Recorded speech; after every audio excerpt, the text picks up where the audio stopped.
Welcome. Before we begin tonight's story, I have one question. Where are you listening from tonight?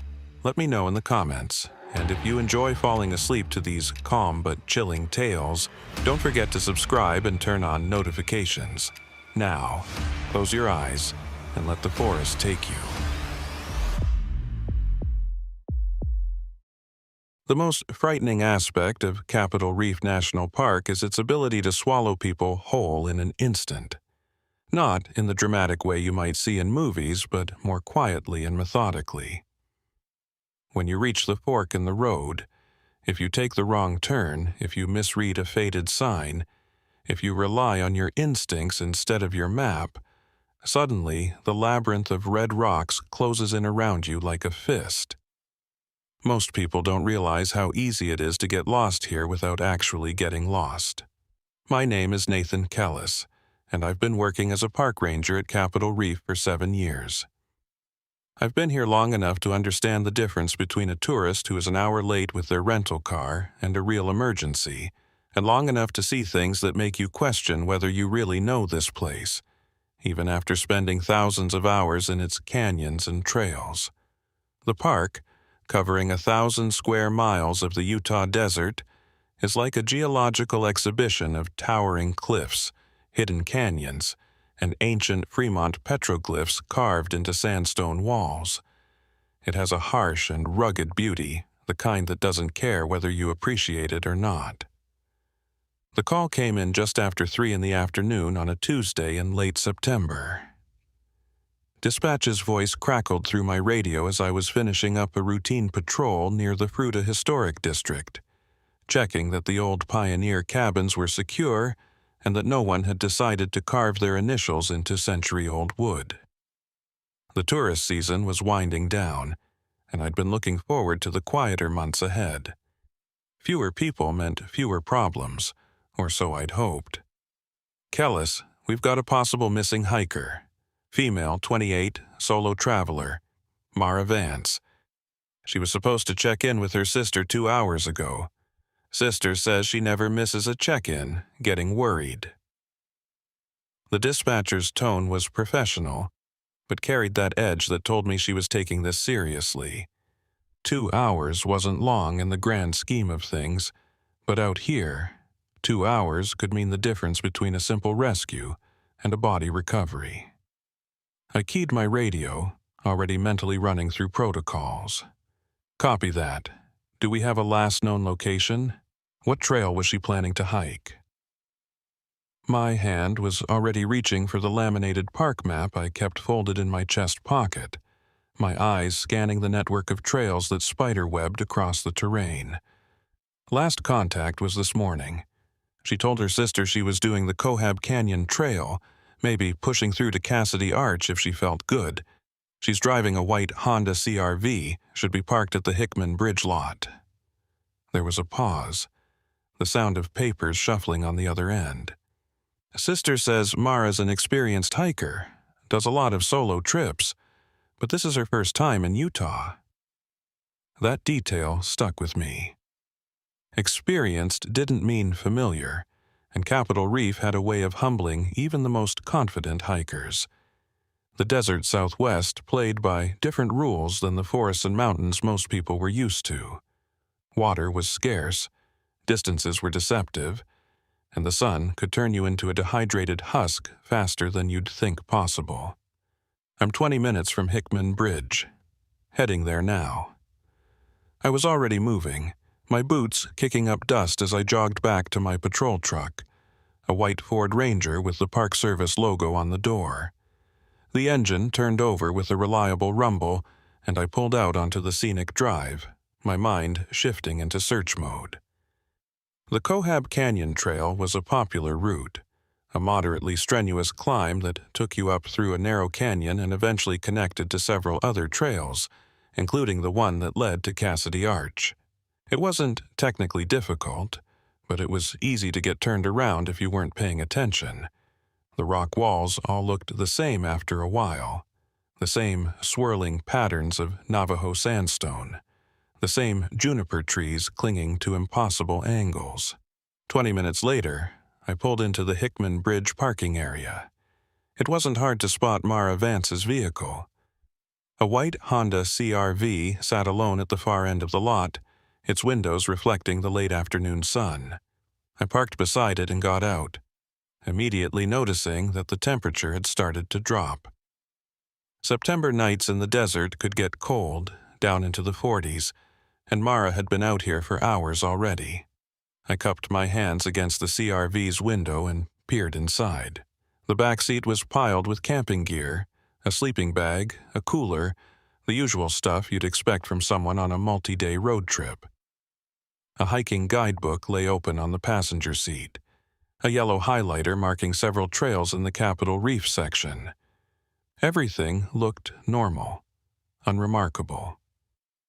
No signs of distress, no hastily scrawled notes, nothing that would suggest she'd expected trouble. But something caught my eye. On the dashboard, tucked under the windshield wiper on the outside, was a small piece of paper. I walked around and carefully pulled it free, unfolding it. The handwriting was neat, precise. Cohab Canyon to Frying Pan Trail to Cassidy Arch, back by 4 p.m., MV. I checked my watch. It was now 3:47 p.m. She'd given herself a reasonable timeline, but she'd also underestimated the route. The loop she'd planned was a good 8 miles with significant elevation gain. Doable in a day, but tight if you stopped to take photos or got slowed down by the terrain. And that was assuming everything went according to plan. I radioed dispatch. Vehicle located. Found a note indicating she planned a longer route than initially reported. Cohab to Frying Pan to Cassidy Arch. I'm starting up the trail now. Sunset's in about 3 hours, so I'm going to move fast. I didn't wait for a response, just grabbed my pack from the truck, made sure my radio was charged, and started up the trail at a steady jog. The Cohab Canyon trailhead started innocuously enough, a sandy path that wound through a grove of cottonwood trees before beginning its steep ascent into the canyon itself. The rock walls rose up on either side, narrowing as I climbed higher, the sandstone glowing orange and red in the angled sunlight. My boots found purchase on the worn stone steps, and I called out periodically, my voice echoing off the walls. "Mara! Mara Vance! Park Ranger, can you hear me?" Nothing came back but my own voice, distorted and hollow. I kept moving, my eyes scanning the trail for any sign of her. A discarded water bottle, a dropped piece of gear, footprints in the sand, anything. But the trail was clean, well-trafficked enough that individual prints were impossible to distinguish. I reached the top of the canyon in good time, emerging onto the slick rock plateau where the trail branched off in multiple directions. This was where things got tricky. The official trail continued toward Cassidy Arch, but there were dozens of unofficial side routes, faint paths worn by curious hikers and bighorn sheep. If Mara had wandered off the main trail, she could be anywhere in a 100-square-mile area. I pulled out my GPS unit and marked my position, then consulted my map. The Frying Pan Trail was the next leg of her planned route, a more remote path that skirted the edge of a deep canyon before connecting to the Cassidy Arch approach. It was beautiful country, but isolated. I'd been on this trail maybe a dozen times in 7 years, always during routine patrols, never for a rescue. The sun was lower now, casting long shadows across the rock, turning the landscape into a study of light and dark. I picked up my pace, moving along the narrow trail, my eyes constantly scanning. And then, about a mile in, I saw it. Something that made my stomach clench with unease. A trail sign, one of the standard Park Service markers, lay face down on the ground. The wooden post had snapped clean through, the metal sign twisted at an odd angle. I knelt down and turned it over, brushing away the dust. The sign read, Cassidy Arch, 2.3 miles with an arrow pointing to the right. But the arrow was wrong. Dead wrong. I knew this junction, and Cassidy Arch was to the left, not the right. Someone had moved this sign, deliberately or accidentally, and now it was pointing hikers in the completely wrong direction. My jaw tightened. The right-hand path didn't lead to Cassidy Arch. It led down into a remote drainage called Sulphur Canyon, a dead-end valley that was notorious for flash flood risk and had no maintained trails. If Mara had followed this sign, she was in serious trouble. I radioed dispatch immediately, my voice sharp with urgency. "Dispatch, Kellis. I've found a downed trail sign at the Frying Pan Junction. It's been repositioned and is pointing the wrong direction. If our missing hiker followed it, she's headed into Sulphur Canyon. I'm going in after her, requesting additional units to stage at Hickman Bridge." My heart was pounding now, adrenaline cutting through the fatigue. "Copy that, Kellis. Additional units are en route. ETA 40 minutes. Proceed with caution." The dispatcher's voice was tense now, the weight of the situation settling in. A wrong turn in the backcountry wasn't just an inconvenience, it was life-threatening. I stood up, staring down the narrow path that led into Sulphur Canyon. The trail, if you could call it that, was little more than a game trail, winding down through a maze of boulders and scrub brush. The canyon walls rose steeply on either side, and the floor was choked with debris from past floods, driftwood and rocks piled in chaotic jumbles. This was not a place you wanted to be, especially not alone, and especially not as the sun was setting. I started down, moving as quickly as I dared, calling out Mara's name every few minutes. The light was fading fast now, the sky turning from blue to purple, the first stars beginning to appear. I pulled out my flashlight and clicked it on, the beam cutting through the gathering darkness. The temperature was dropping rapidly, and I could see my breath in the cold air. About half a mile into the canyon, I found the first real sign of her. A snapped branch on a juniper tree, the break fresh, the wood still pale where it had splintered. Someone had pushed through here recently, someone in a hurry.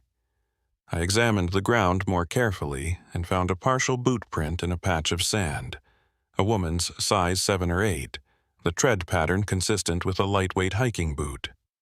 "Mara, can you hear me?" I shouted, my voice bouncing off the canyon walls. For a moment there was nothing. Then, faintly, so faintly, I almost thought I'd imagined it, I heard a sound.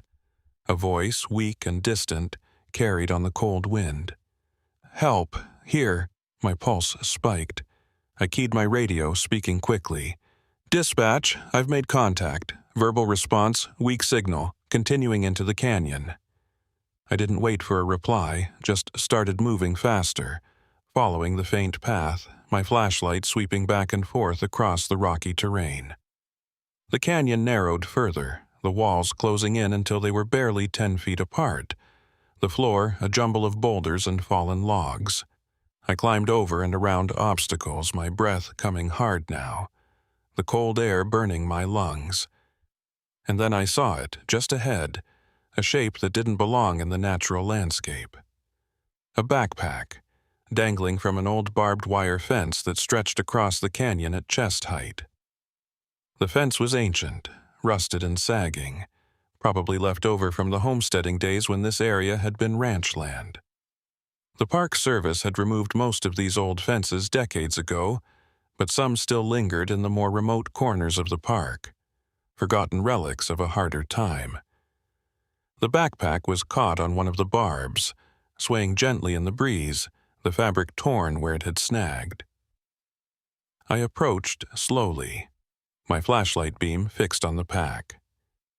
It was a women's day pack, teal and gray, with a water bladder tube dangling loose. I carefully lifted it free from the fence and set it on the ground, kneeling beside it.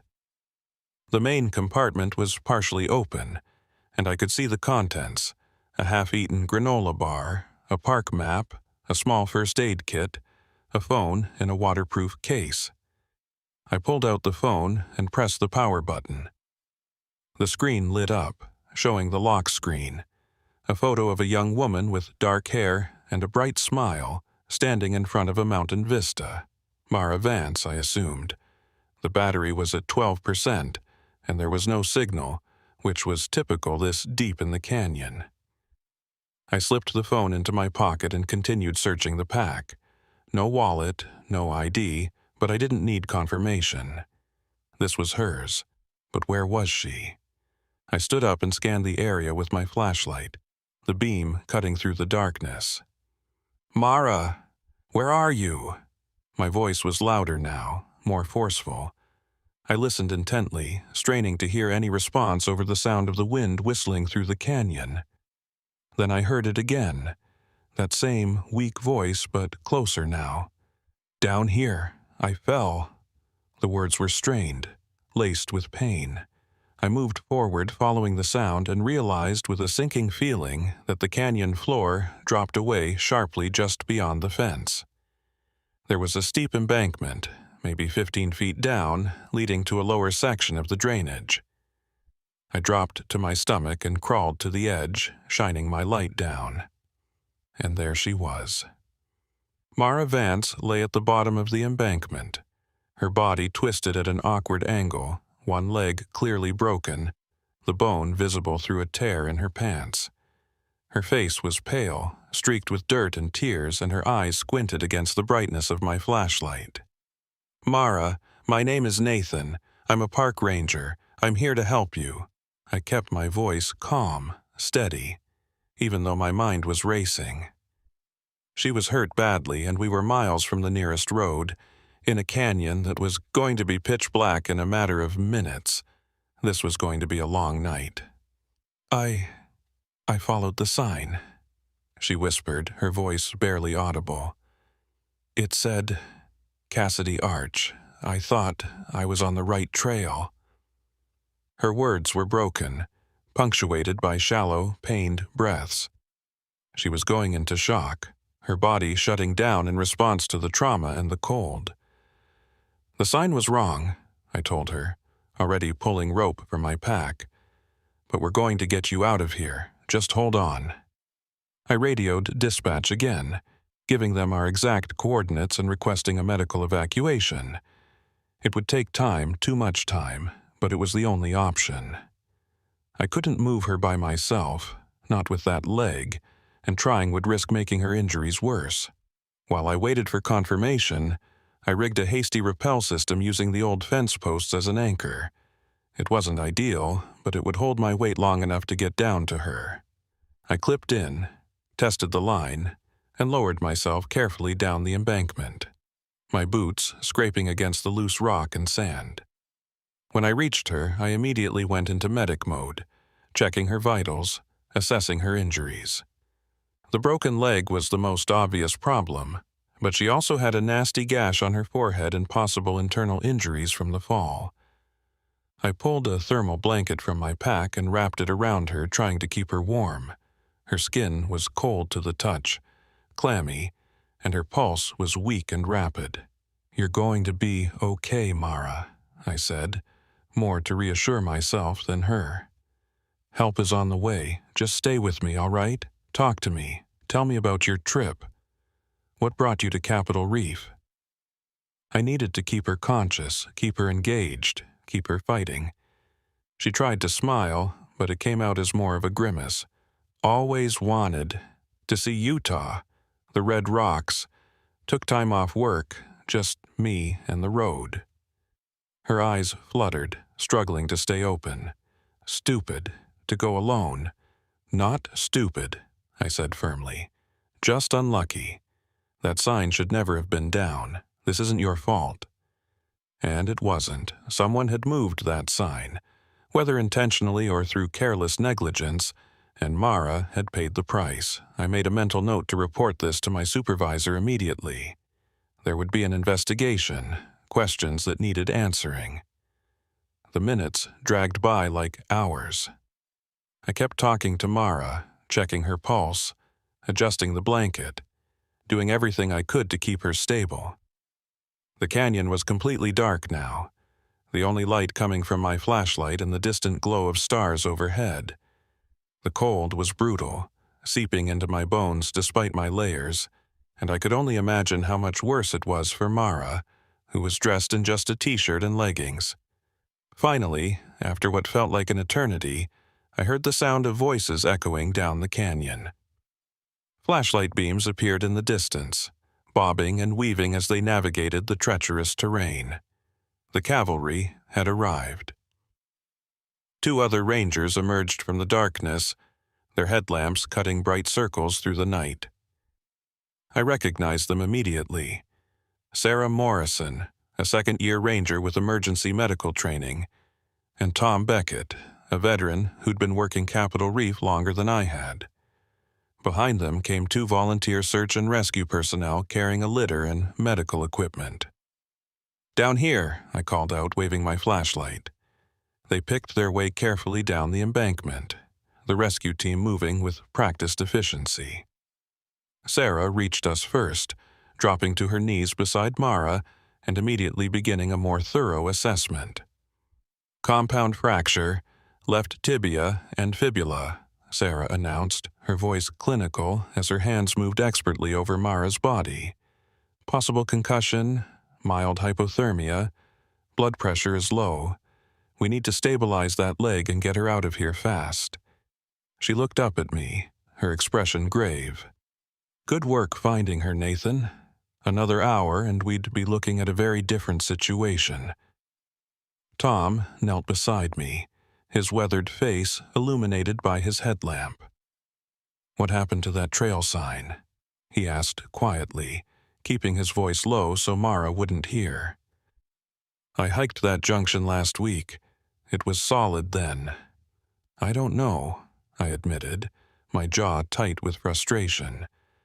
"But it was deliberately moved or it broke off and someone repositioned it wrong. Either way, we need to figure out who's responsible before someone else follows that sign." The implications were serious. If this was vandalism, it was criminal. If it was negligence, it was still inexcusable. The rescue team worked quickly, splinting Mara's leg and securing her to the litter. She cried out in pain as they moved her, the sound cutting through the cold night air, but Sarah administered morphine from her medical kit, and within minutes Mara's breathing had steadied, her face relaxing as the drug took effect. Getting her out of the canyon was brutal work. 6 of us took turns carrying the litter, navigating by headlamp through the maze of boulders and debris. Every step had to be carefully chosen, every movement deliberate to avoid jostling Mara too much. My shoulders burned with the effort, my legs trembling with fatigue, but we kept moving, driven by the knowledge that her life depended on getting her to a hospital. It took us nearly 3 hours to reach the trailhead. By the time we emerged from Cohab Canyon, an ambulance was waiting, its red and blue lights painting the rock walls in garish colors. The EMTs took over immediately, loading Mara into the back and starting IV fluids. I caught a glimpse of her face as they closed the doors, pale but conscious, her eyes finding mine. "Thank you," she mouthed. And then the ambulance was pulling away, its siren wailing as it headed toward the nearest hospital in Torrey, 20 miles away. I stood in the parking lot watching the taillights disappear into the darkness, my body sagging with exhaustion. Tom clapped a hand on my shoulder. "Good work tonight, Nathan. You saved her life." His voice was warm, genuine, but I couldn't shake the feeling that this wasn't over. "We need to get back up to that junction first thing in the morning," I said, turning to face him. "I want to photograph that sign, document everything, and I want to know if there are any other signs that have been tampered with." The thought that other hikers might be at risk gnawed at me. "Agreed," Sarah said, joining us. She'd stripped off her medical gloves and was washing her hands with water from her pack. "I'll file the incident report tonight, but we should do a full safety sweep of all the major trail junctions. If this is vandalism, we need to catch whoever's doing it before someone dies." We drove back to the ranger station in silence, each of us lost in our own thoughts. The station was a modest building near the park's visitor center, equipped with offices, a small medical facility, and bunk rooms for overnight stays. I went straight to my office and pulled out the incident report forms, my hands still shaking slightly from the adrenaline come-down. As I filled out the paperwork, describing the events of the evening in precise detail, something kept nagging at me. The fence. That old barbed wire fence where I'd found Mara's backpack. I'd seen plenty of abandoned ranch infrastructure in the park over the years, but I couldn't remember that particular fence. It seemed oddly placed, stretching across the canyon at a spot that would have served no practical purpose for livestock management. I pulled up the park's historical database on my computer, searching for records of homesteading activity in Sulphur Canyon. The entries were sparse, most of the land having been too rugged and remote for successful farming, but one entry caught my eye. Pritchard Ranch, established 1911, abandoned 1923. Remnants include stone foundation, corrals, and boundary fencing. I clicked on the attached map, a hand-drawn survey from 1920. The ranch had been located in a side canyon off the main sulfur drainage, in an area I'd passed through on my way to find Mara. I zoomed in on the map, tracing the property boundaries, and felt a chill run down my spine. One of the fence lines ran directly across the spot where I'd found the backpack. But that wasn't what disturbed me. What disturbed me was the notation scrawled in faded ink at the edge of the map. Pritchard disappeared June 1923. Wife and children relocated. Property condemned. I sat back in my chair staring at the screen. Condemned was a strong word, especially for that era when people were generally left alone to succeed or fail on their own terms. What had happened at the Pritchard Ranch that warranted official condemnation? I searched for more records but found nothing else in the digital archives. If there were more details, they'd be in the physical archives stored in the basement. Boxes of old documents and photographs that hadn't been digitized yet. I glanced at my watch. It was nearly midnight, and I was exhausted, but I knew I wouldn't sleep until I had answers. The basement of the ranger station was musty and cold, lit by a single fluorescent bulb that flickered intermittently. Metal shelving units lined the walls, packed with cardboard boxes labeled by decade. I found the section marked 1920 to 1930 and began pulling boxes down, searching through yellowed papers and brittle photographs. It took me 40 minutes to find what I was looking for. A manila folder labeled Pritchard J, Property Disposition 1923, contained a handful of documents, including a letter from the county sheriff to the Department of the Interior. I unfolded the letter carefully, the paper crackling under my fingers, and began to read. To whom it may concern, regarding the property known as Pritchard Ranch in Capitol Reef, this office recommends immediate seizure and closure of said property. Mr. Joseph Pritchard has not been seen since June 14, 1923. His wife, Mrs. Eleanor Pritchard, reports that he went out to inspect fence lines and never returned. A search was conducted, but no body was recovered. Mrs. Pritchard further reports disturbing behavior from her husband in the weeks preceding his disappearance, including movement of property markers and trail signs, stating that he was correcting the land's mistakes.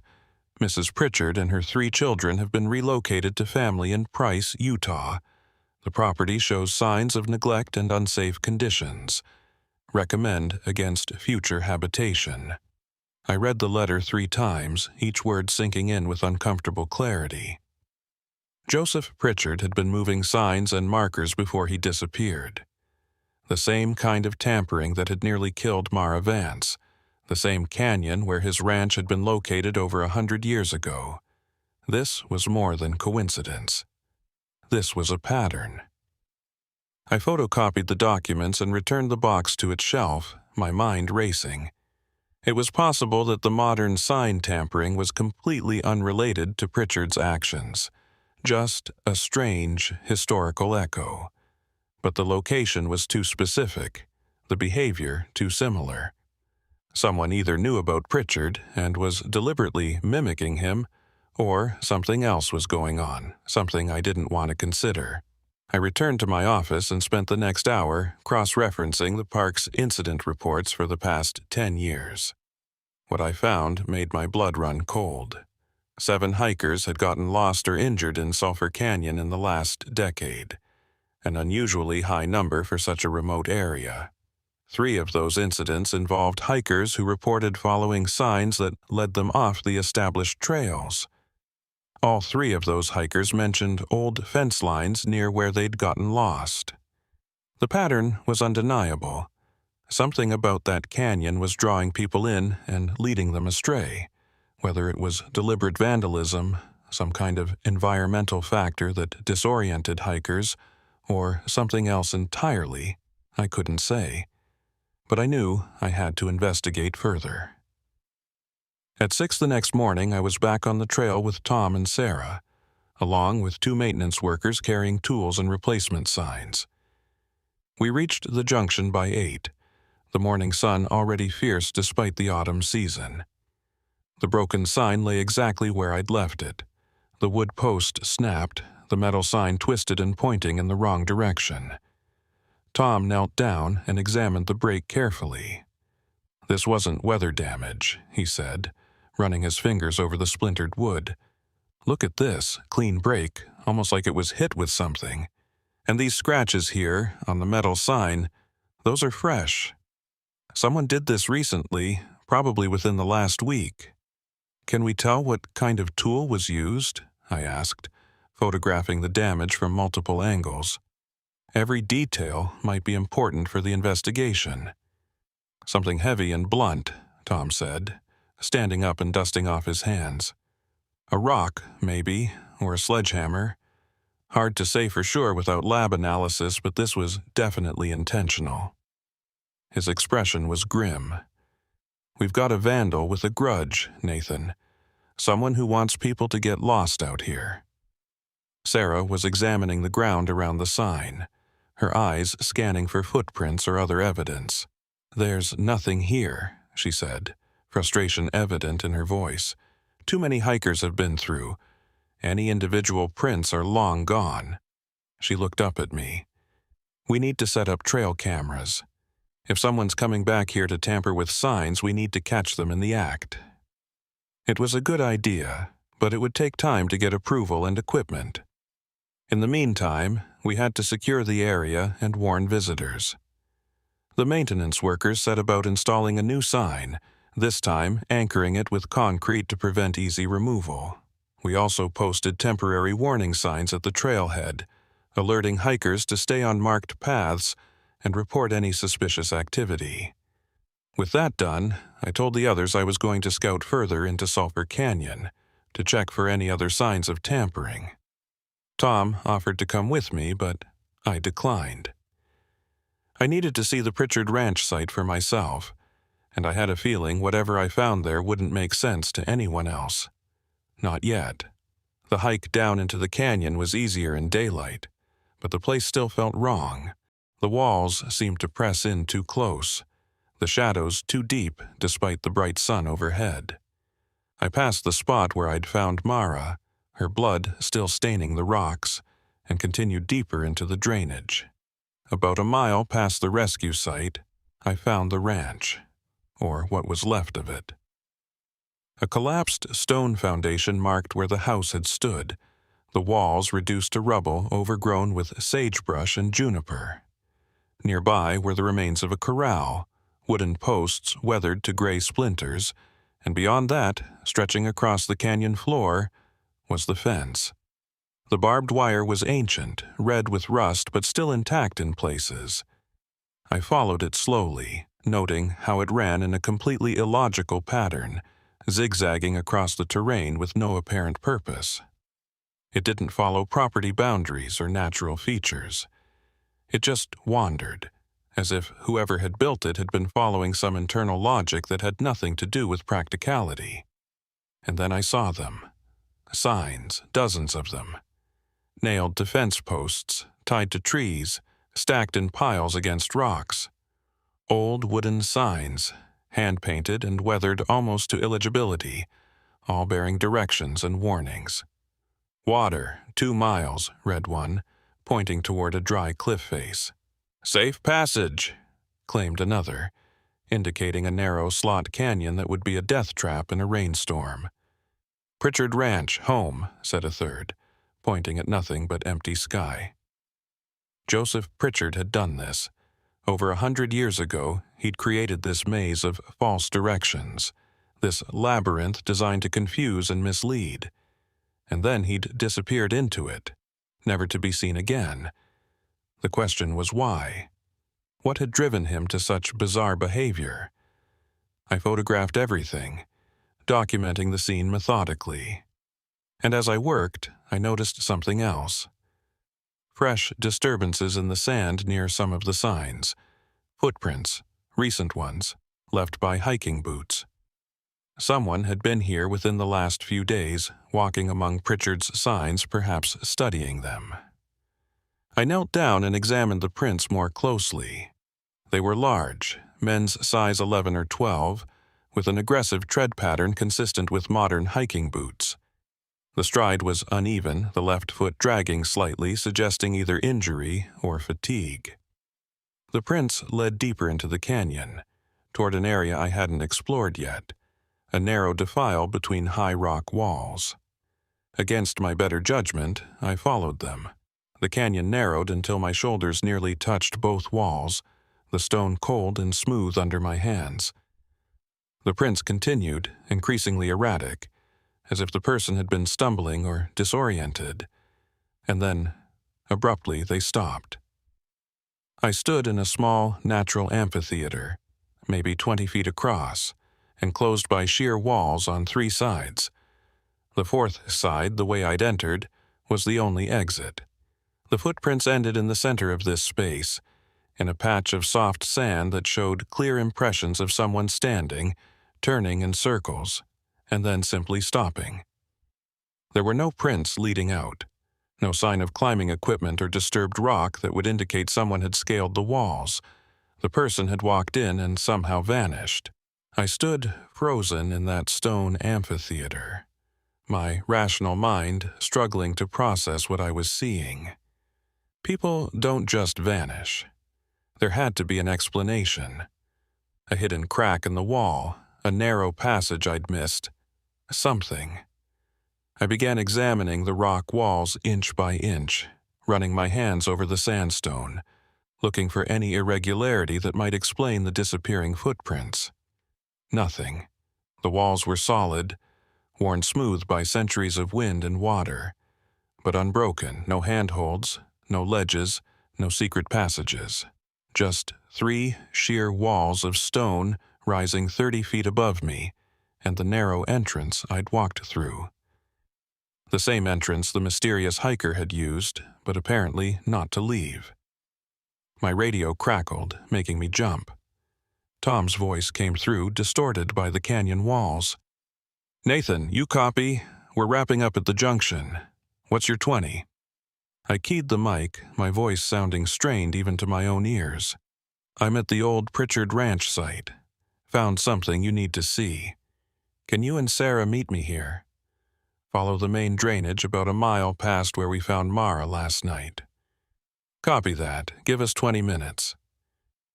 The radio fell silent again, leaving me alone with the mystery of the vanishing footprints and the growing sense that I was missing something fundamental about this place. While I waited, I examined the ground more carefully. The footprints showed signs of confusion, someone turning in circles, pacing back and forth. But there was something else, too.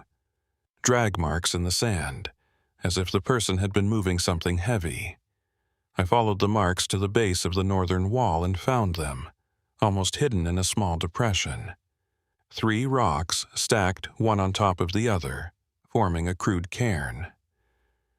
I'd seen dozens of these in the park, hikers building them as trail markers or just for the simple satisfaction of creating something.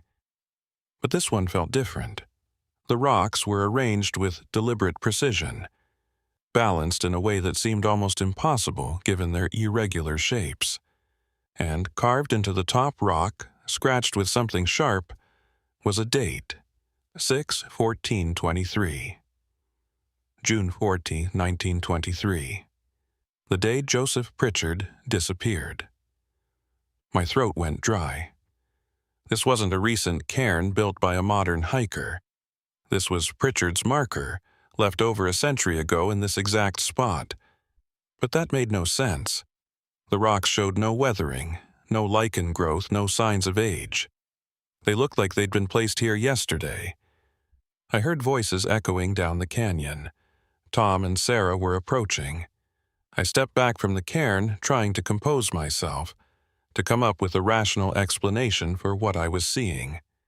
But before I could organize my thoughts, something else caught my attention. The light in the amphitheater was changing. The sun was directly overhead now, and its rays were penetrating deep into the enclosed space, illuminating details I hadn't noticed before. On the eastern wall, about 15 feet up, were markings, petroglyphs, carved into the stone by the Fremont people who'd inhabited this region 1,000 years ago. I'd seen plenty of Fremont rock art during my time at Capitol Reef, stylized human figures and animals, geometric patterns, and handprints.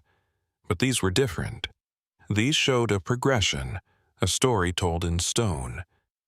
The first panel showed a line of human figures walking in single file. The second showed the same figures circling, their paths creating a spiral pattern. The third showed the figures overlapping, merging together until they became a single confused mass. And the final panel showed nothing but empty space and a single handprint, reaching toward something outside the frame. Holy hell! Tom's voice behind me made me spin around. He and Sarah had entered the amphitheater, and both were staring up at the petroglyphs. I've patrolled this area for 15 years and never knew these were here. The light has to be just right to see them clearly, I said, though I wasn't sure that was true. I had a feeling these carvings only revealed themselves when they wanted to be seen. Tom, Sarah, I need you to look at something. I led them to the cairn and explained what I'd found. The disappearing footprints, the date carved into the rock, all of it. Sarah knelt beside the cairn, her trained observer's eye taking in every detail. These rocks, they shouldn't look this fresh, not after 100 years exposed to the elements. She glanced up at me.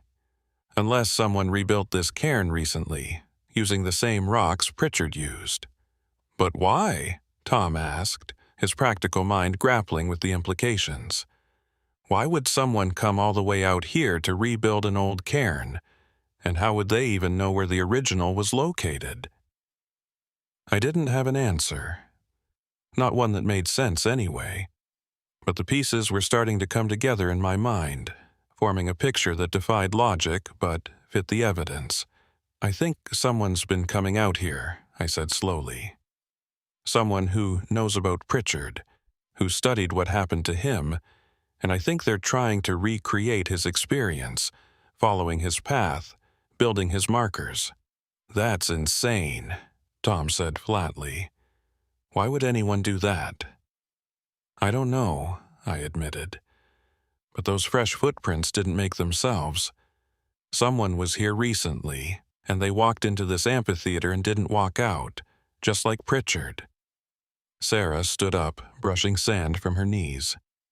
We need to get a forensics team out here, document everything, search the area properly. If someone's missing, we need to know about it. And if this is some kind of elaborate prank, we need to catch whoever's behind it before they cause more damage. She was right, of course. This was beyond the scope of a simple trail maintenance issue. This was potentially a missing person case or evidence of serious vandalism, or both. But something in my gut told me that bringing more people into this canyon was exactly the wrong move, that whatever was happening here thrived on attention, on participation, on people following the false paths laid out by Pritchard and his unknown successor. Let's photograph everything first, I said. Then we'll decide on next steps, but I want to check one more thing. I pointed up at the petroglyphs. I want to see where that handprint is pointing.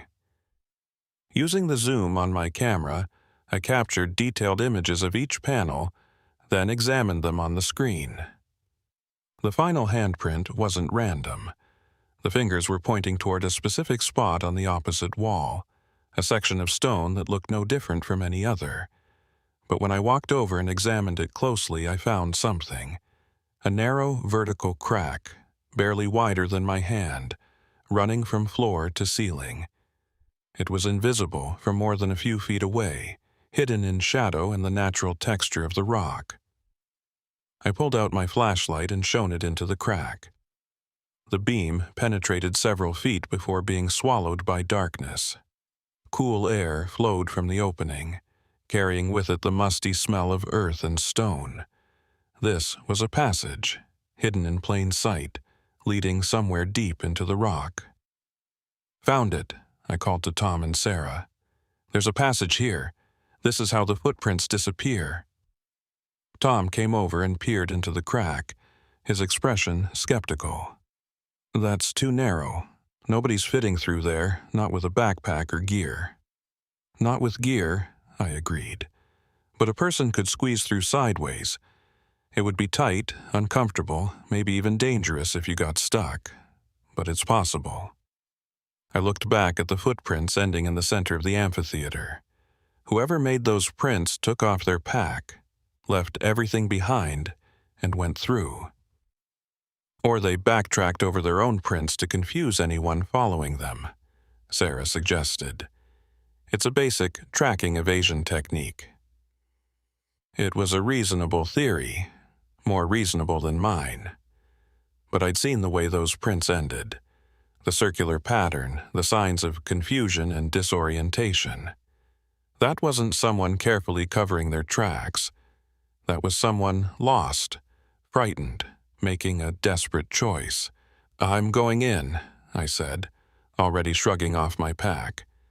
Tom immediately protested, but I cut him off. "Someone might be in there, hurt or trapped. We can't just walk away. I'll take my radio and flashlight, stay in constant contact. If I'm not out in 30 minutes, you call for backup." "This is a bad idea, Nathan," Sarah said, her face tight with concern.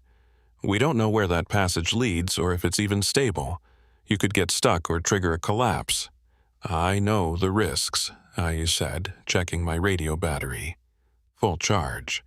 But if there's even a chance someone's alive in there, I have to try." I didn't mention the other reason, the one I could barely articulate even to myself. I needed to understand what had happened to Pritchard, what was happening now, and the only way to do that was to follow the path he'd taken. I approached the crack and turned sideways, sliding into the narrow opening. The rock pressed against my chest and back, cold and unyielding. I had to exhale completely to fit through, my ribs scraping against stone as I shuffled deeper into the passage. My flashlight beam bounced off the walls, showing a narrow corridor that seemed to stretch endlessly into darkness. "I'm in," I radioed, my voice echoing strangely in the confined space. "Passage is tight but navigable, heading deeper." Tom's response came back distorted, the rock interfering with the signal. "Copy. Be careful. Check in. 5 minutes." I moved slowly, carefully, testing each step before committing my weight.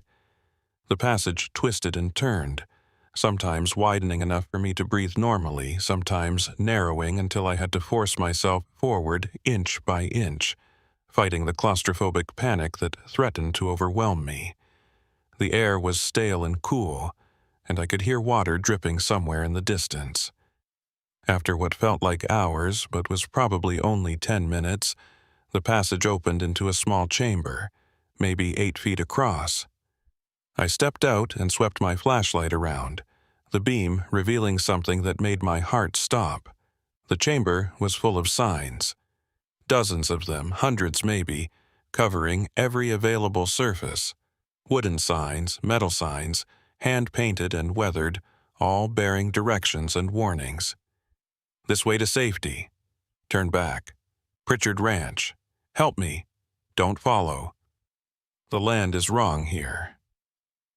They were nailed to the walls, stacked in corners, leaning against each other in haphazard piles. And in the center of the chamber, arranged in a careful circle, were backpacks.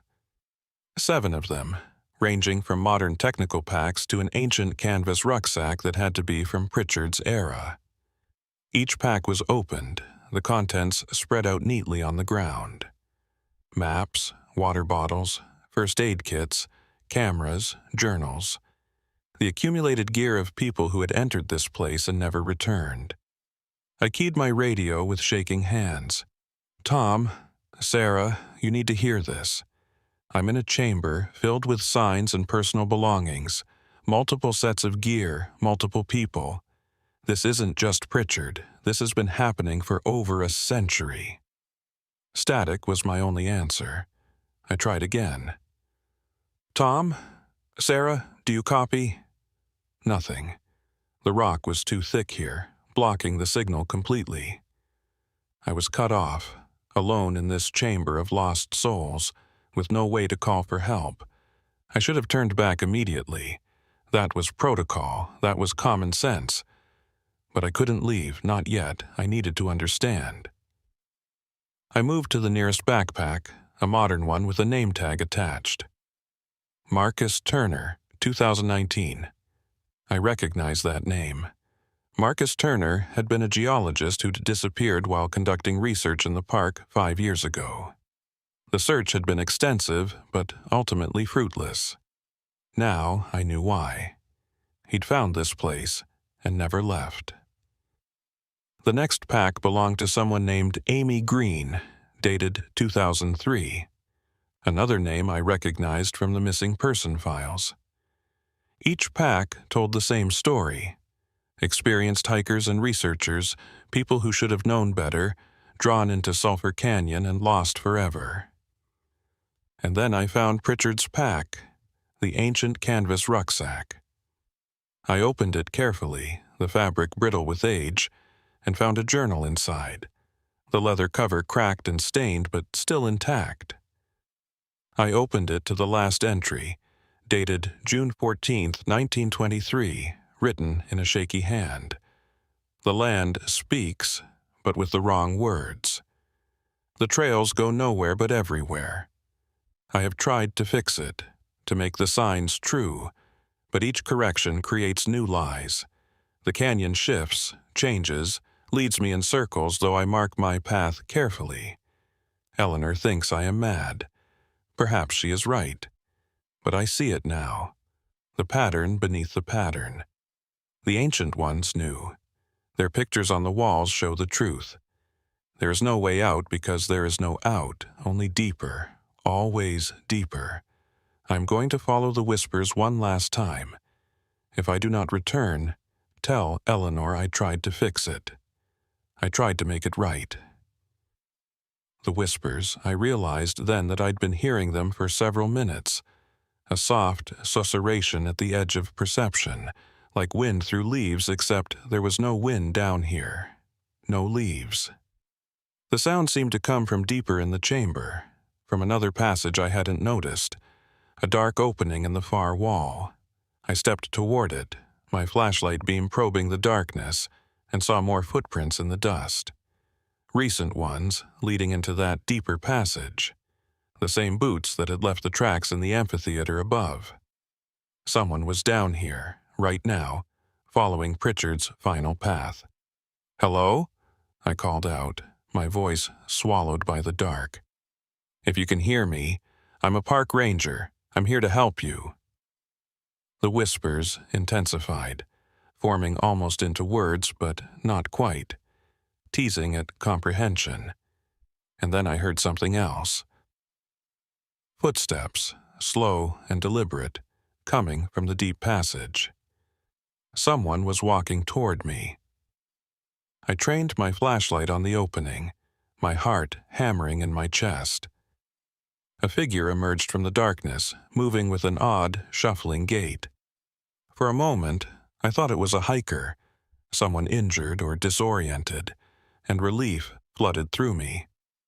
But as the figure came closer, that relief turned to horror. It was a man, tall and gaunt, wearing clothes that hadn't been in style for a century. Wool pants held up with suspenders, a torn cotton shirt, boots that had long ago fallen apart, leaving his feet wrapped in rotted leather and exposed bone. His face was wrong, all wrong. The features stretched and distorted as if he'd been pulled through something too small and never quite snapped back into the right shape. But his eyes, sunken deep in their sockets, held a terrible awareness. "Joseph Pritchard," I whispered, though I knew it was impossible. He'd been dead for over 100 years. Whatever was standing in front of me wasn't human anymore, if it ever had been. The thing that had been Pritchard opened its mouth, and the whispers poured out, no longer formless sounds but words, horrible words that cut like glass. "The signs lie, the trails bend, the canyon keeps, always keeps. You'll fix it too. You'll try, they all try.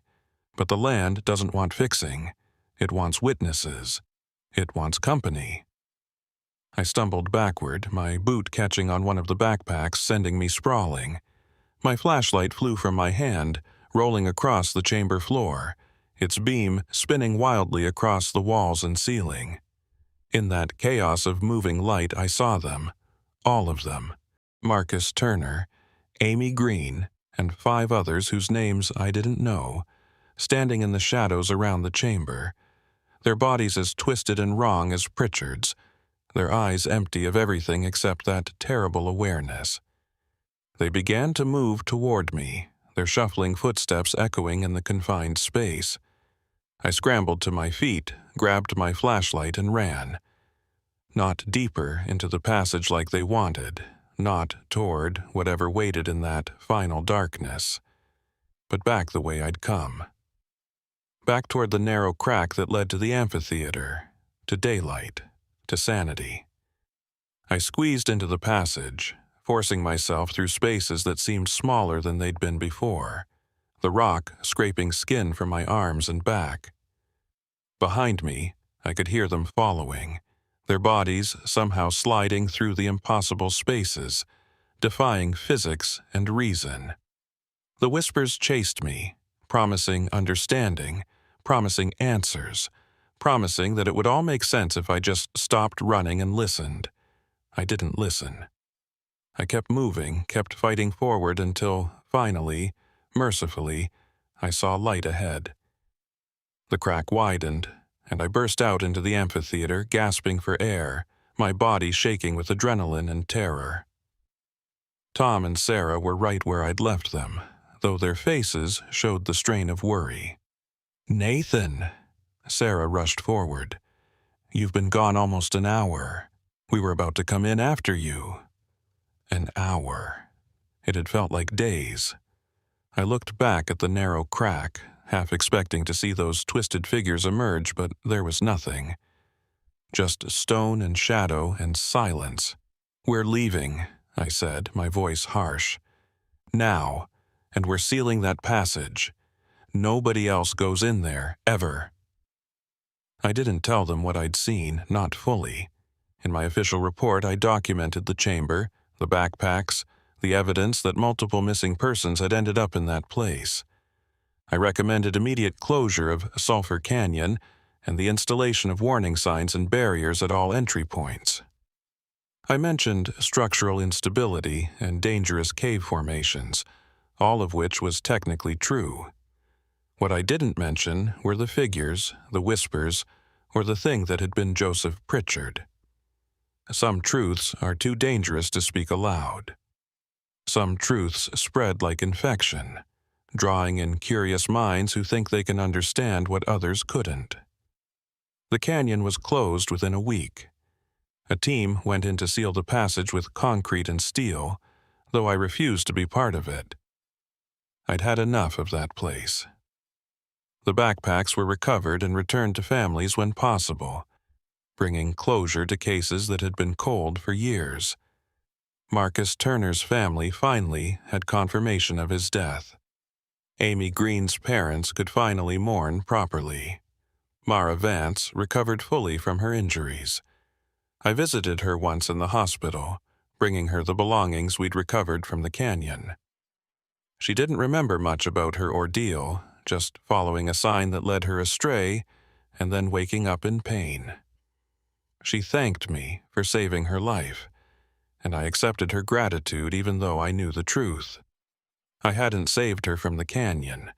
The canyon had let her go this time. It had what it wanted. Another chance to draw someone in, another opportunity to add to its collection.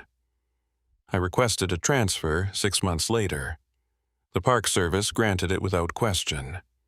They could see the toll the incident had taken on me. I'm working at Arches now, a park with different dangers, more visible threats. Rock falls and lightning strikes and heat exhaustion. Problems I can understand and plan for.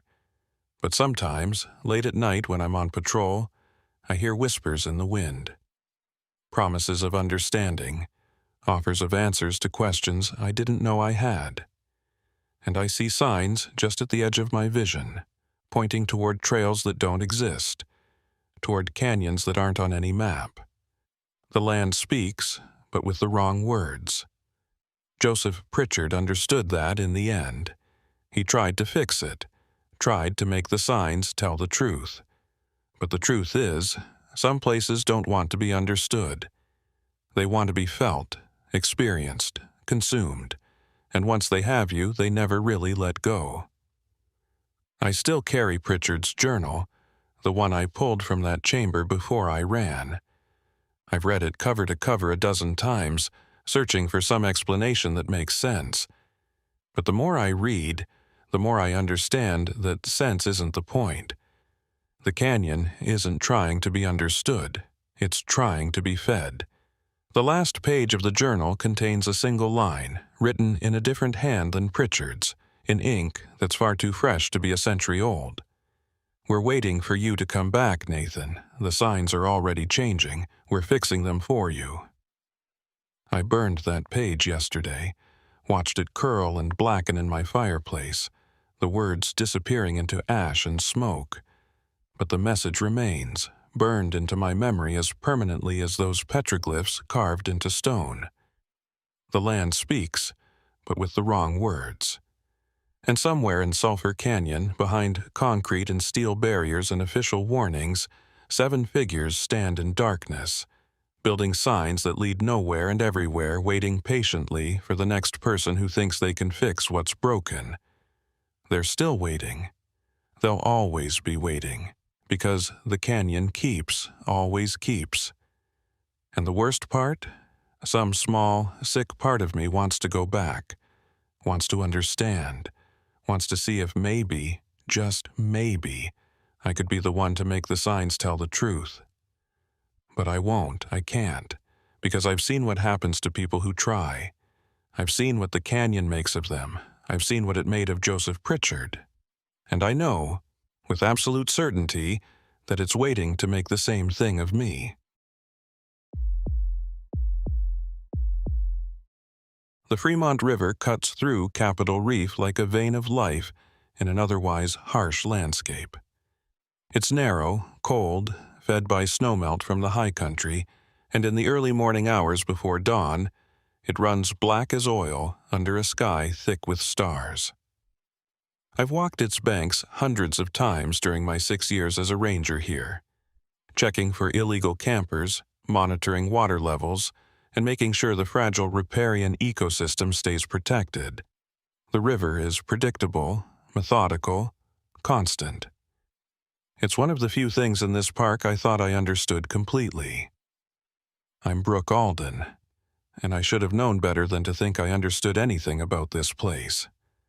The morning it all started was a Tuesday in mid-October, the kind of crisp autumn dawn where your breath hangs visible in the air and frost clings to the sage. I'd started my patrol at 5:30, well before sunrise, walking the Riverside Trail from the Fruta campground heading east toward the historic Gifford House. The trail follows the river closely here, winding through groves of cottonwood and willow that were just beginning to turn gold.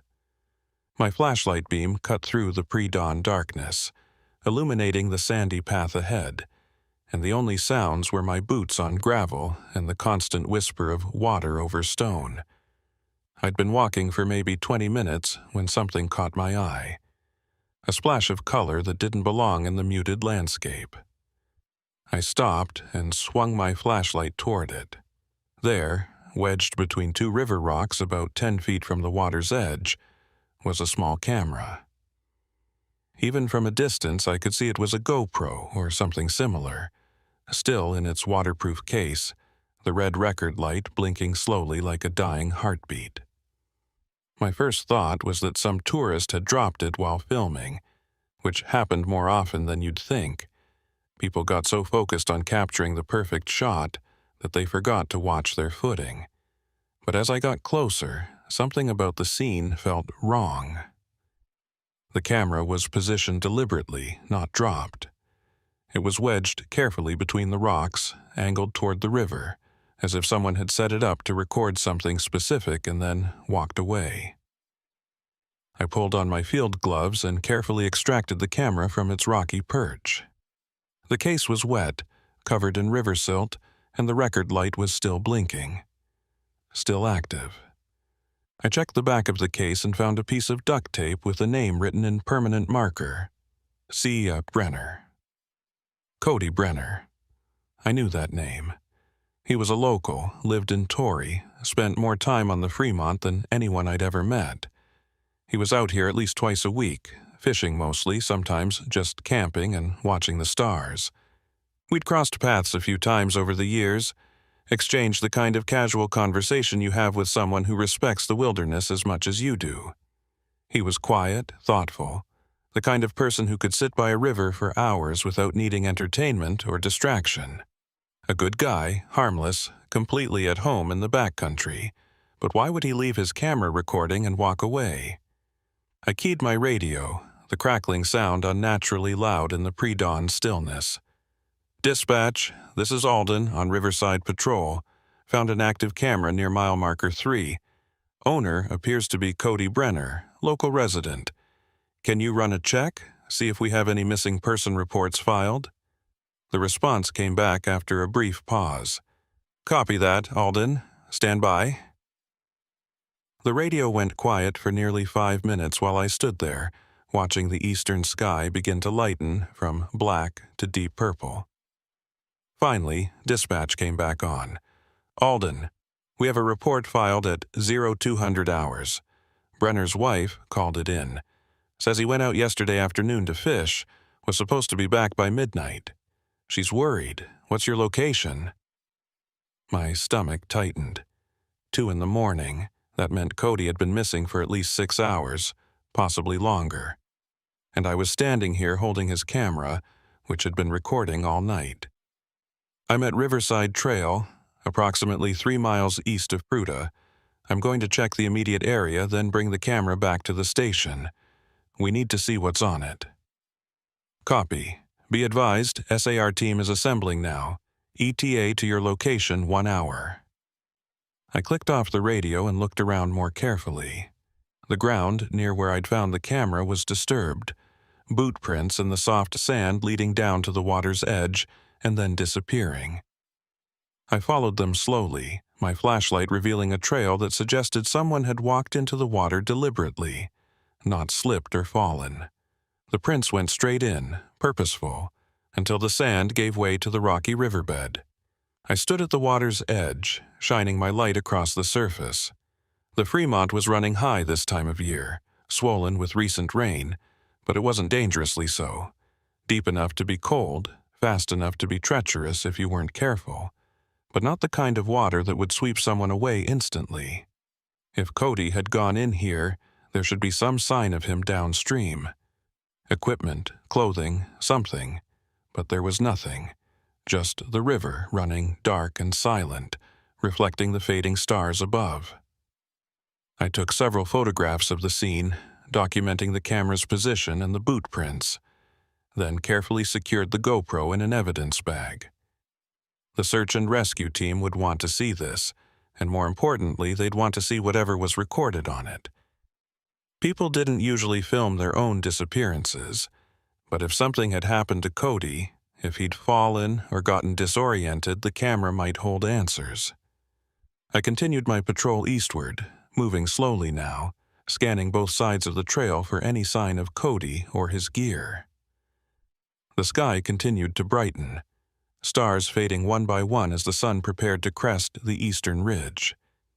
By the time I reached the old Pendleton homestead ruins, about a mile downstream from where I'd found the camera, full daylight had arrived, painting the red rock cliffs in shades of orange and gold. The homestead was just a collection of weathered wooden posts and a collapsed stone chimney now, all that remained of a family's attempt to farm this harsh land back in the early 1900s. I'd walked past it countless times without giving it much thought, but today something made me stop. There were fresh footprints here too, leading from the trail to the ruins and then looping back toward the river. The same boot tread I'd seen near the camera. I followed the prints to the ruins and found something that made my pulse quicken. Cody's fishing rod, leaning carefully against one of the old fence posts. Not dropped, not abandoned, but placed with deliberate care. Beside it was his tackle box, closed and latched, sitting on a flat rock. And next to that his truck keys, arranged in a neat line. This wasn't the scene of an accident. This was the scene of someone who'd made a decision, who'd carefully put down their belongings and walked away. But why? And where had he gone? I radioed dispatch again, my voice tighter now. "Dispatch, Alden. I found Brenner's fishing gear at the Pendleton ruins, approximately mile marker 4. Everything's arranged deliberately, looks staged. I'm going to wait here for SAR. This is starting to feel less like a missing person and more like something else." "Copy that. SAR is 15 minutes out. What do you mean by something else?" I hesitated. What did I mean? Suicide crossed my mind, but Cody hadn't seemed like someone in that kind of despair. He'd been out here doing what he loved, fishing in his favorite spot. And if he'd wanted to end his life, why set up a camera to record it? "I don't know yet," I finally said. "Just doesn't feel right." The search and rescue team arrived exactly when promised, 4 rangers and 2 volunteers with search dogs. I briefed them on what I'd found, showed them the camera and the gear, walked them through my morning patrol route. The dogs were set loose to track Cody's scent, and within minutes they were pulling their handlers toward the river, barking excitedly, then stopping abruptly at the water's edge and circling in confusion. "Trail ends at the water," one of the handlers said, his face grim. "They're not picking up anything on the other side. If he crossed here, he went downstream fast." We split into teams. 2 groups would search the riverbanks downstream for the next 5 miles. Another would check the upstream sections, though the boot print suggested he'd gone the other way. I volunteered to take the camera back to the ranger station and review the footage. Someone needed to see what Cody had been filming, and as the one who'd found it, I felt responsible. The drive back to the station took 15 minutes, and I spent every one of them running through scenarios in my head. None of them made sense. Cody was experienced, careful, not the type to take stupid risks. And the way he'd arranged his gear, that suggested planning, intention. But intention toward what? At the station, I transferred the camera's memory card to my computer and pulled up the video file. The timestamp showed it had been recording for nearly 12 hours, starting at 6:45 the previous evening. I fast-forwarded through the early footage, watching the sunset over the river in time-lapse, the sky shifting from blue to orange to purple to black. Cody appeared occasionally, moving in and out of frame as he fished, his silhouette visible against the dying light. The footage was mundane, peaceful even. Cody casting his line, reeling it in, adjusting his position. At one point he held up a decent-sized trout for the camera, grinning, then released it back into the water. Just a man enjoying his hobby. Nothing unusual, nothing alarming, But then, at 8:17 p.m., according to the timestamp, something changed. Cody stopped fishing and stood very still, staring at the water. The camera angle was fixed, showing his back and the river beyond him. I could see his posture stiffen, his head tilting as if he were listening to something I couldn't hear. He stood that way for nearly 3 minutes, completely motionless, and then he slowly turned to look directly at the camera. Even in the low light, I could see his expression. Not fear, exactly, but something else. Wonder? Confusion? He walked toward the camera, his face filling the frame, and for a moment I thought he was going to turn it off. Instead, he adjusted the angle slightly, pointing it more directly at the water, and then stepped back out of frame. What happened next made me lean closer to the screen, my heart rate increasing. Over the river, barely visible in the darkness, lights began to appear. Small points of illumination, moving slowly across the water's surface, maybe a dozen of them drifting in patterns that seemed almost choreographed. They weren't flashlights or lanterns. The light was wrong for that. Too pure, too steady. They moved independently of each other, but in harmony, like fireflies. Except fireflies didn't exist this far west and certainly not in October. I watched Cody's silhouette approach the water's edge, watched him reach out toward the lights as if trying to touch them. The audio on the camera was just river sounds and wind. Nothing unusual, but I could see his body language change. He was drawn to those lights, mesmerized by them, taking step after step into the water until he was knee-deep, then waist-deep. And then the lights began to move away from shore, drifting downstream slowly, and Cody followed them. I watched him walk deeper into the river, the water rising to his chest, and then he was swimming, his arms cutting through the dark water as he chased those impossible lights. The camera kept recording as he disappeared downstream, the lights fading in the distance. For the next several hours, the footage showed nothing but the empty river, the stars wheeling slowly overhead, and the constant rush of water. Then, at 3:47 a.m., just as I'd been starting my patrol, the first hint of dawn appeared on the horizon, and that's where the recording ended. The memory card full. I sat back in my chair, my mind struggling to process what I'd just seen. Those lights. What were they? Some kind of bioluminescence? But the Fremont didn't have bioluminescent organisms, not in any significant numbers. Reflection from something on shore? But there were no lights near that section of the river, no houses or roads or anything that could create that kind of reflection. And Cody's reaction. The way he'd walked into the water without hesitation, without even taking off his boots or jacket, just wading in like he was in a trance. That wasn't normal behavior.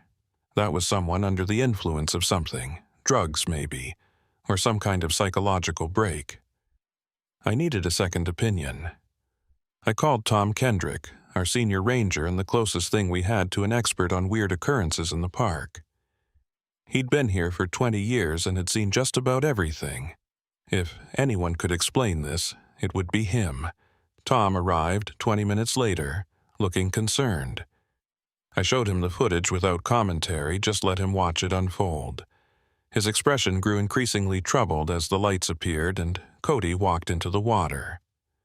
When it ended, he was quiet for a long moment. Then he stood up and walked to the window, staring out at the landscape we both knew so well. "Play that section again," he said finally. "The part where the lights first appear. Slow it down if you can." I rewound to 8:17 and played it at quarter speed. The lights emerged more gradually this way, flickering into existence one by one, and I could see more detail. They weren't just hovering above the water, they were reflecting on it, creating perfect mirror images below. "Stop," Tom said suddenly. "Right there. Look at the sky." I paused the video and looked where he was pointing. The stars. In the section of sky directly above where the lights appeared, the stars were particularly bright, a dense cluster of them forming a pattern I recognized. The Pleiades hanging low on the horizon. "The lights aren't on the water," Tom said quietly. "They're reflections. Starlight on the water's surface amplified somehow.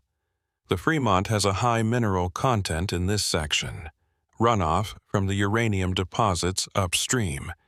In certain conditions, with the water absolutely still and the stars bright enough, you can get reflections that look almost solid, like they're hovering just above the surface." I stared at him. "You're saying those lights were just stars reflecting on the river?" "Not just any stars. The Pleiades, one of the brightest open clusters visible to the naked eye. And look at the water in the video. See how calm it is. No wind, no ripples, like glass. The conditions were perfect for creating that illusion." He turned back to me. "But here's the problem.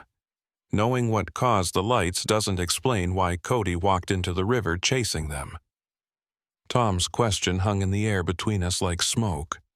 I replayed the footage one more time, watching Cody's deliberate movements, the way he'd walked into that water like he was being called.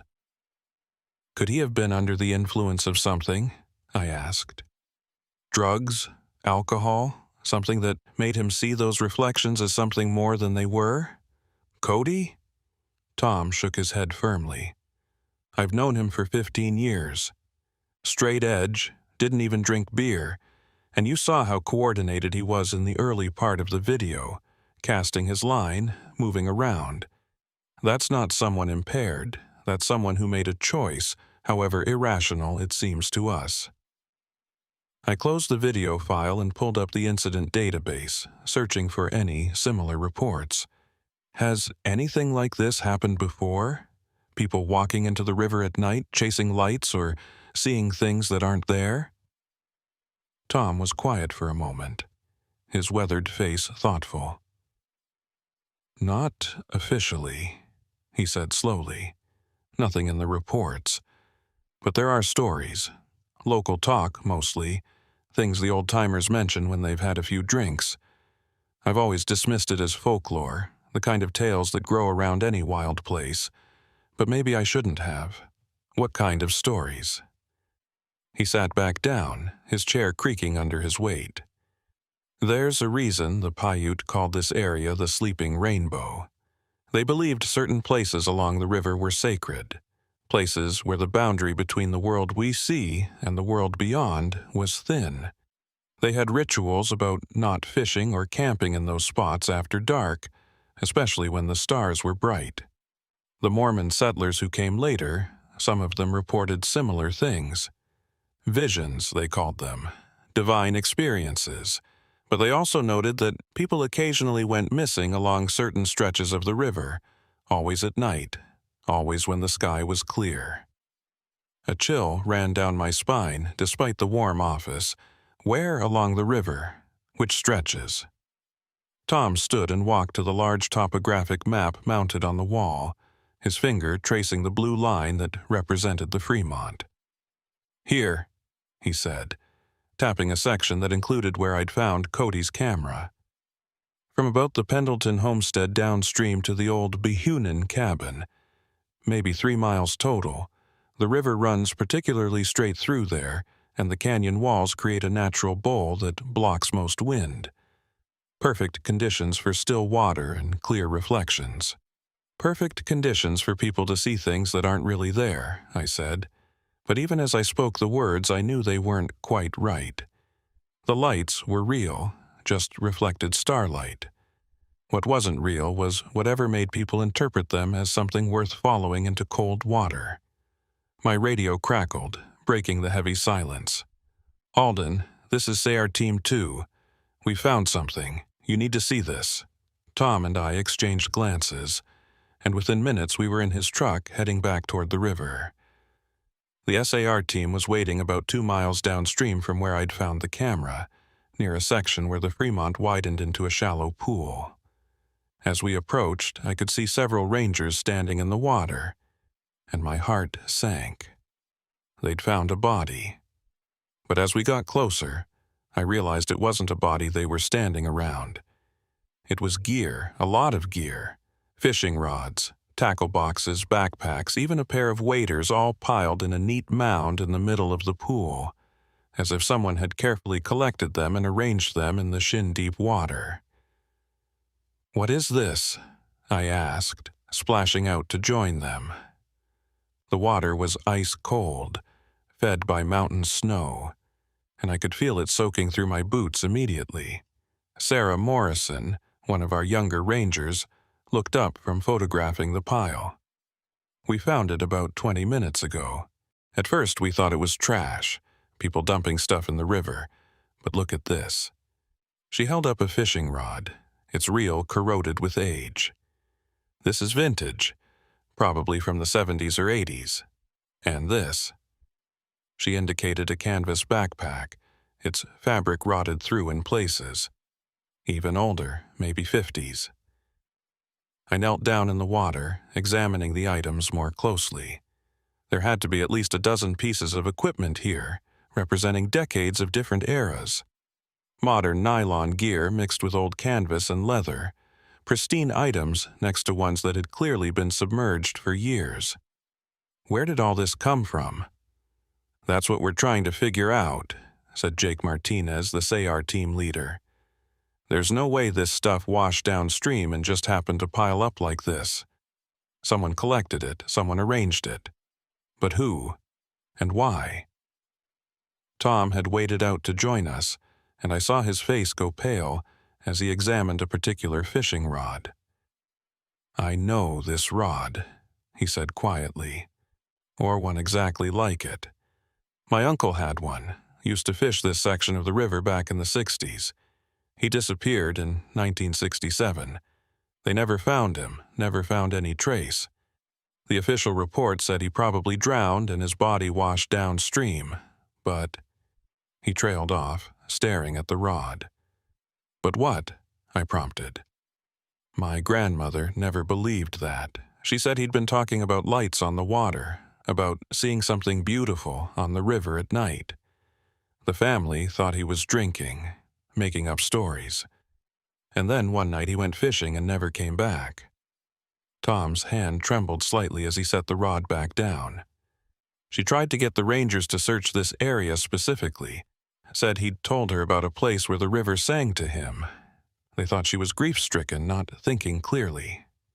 Sarah was scrolling through something on her phone, her expression growing increasingly troubled. "I'm pulling up old missing person reports," she said, "going back as far as our digital records go.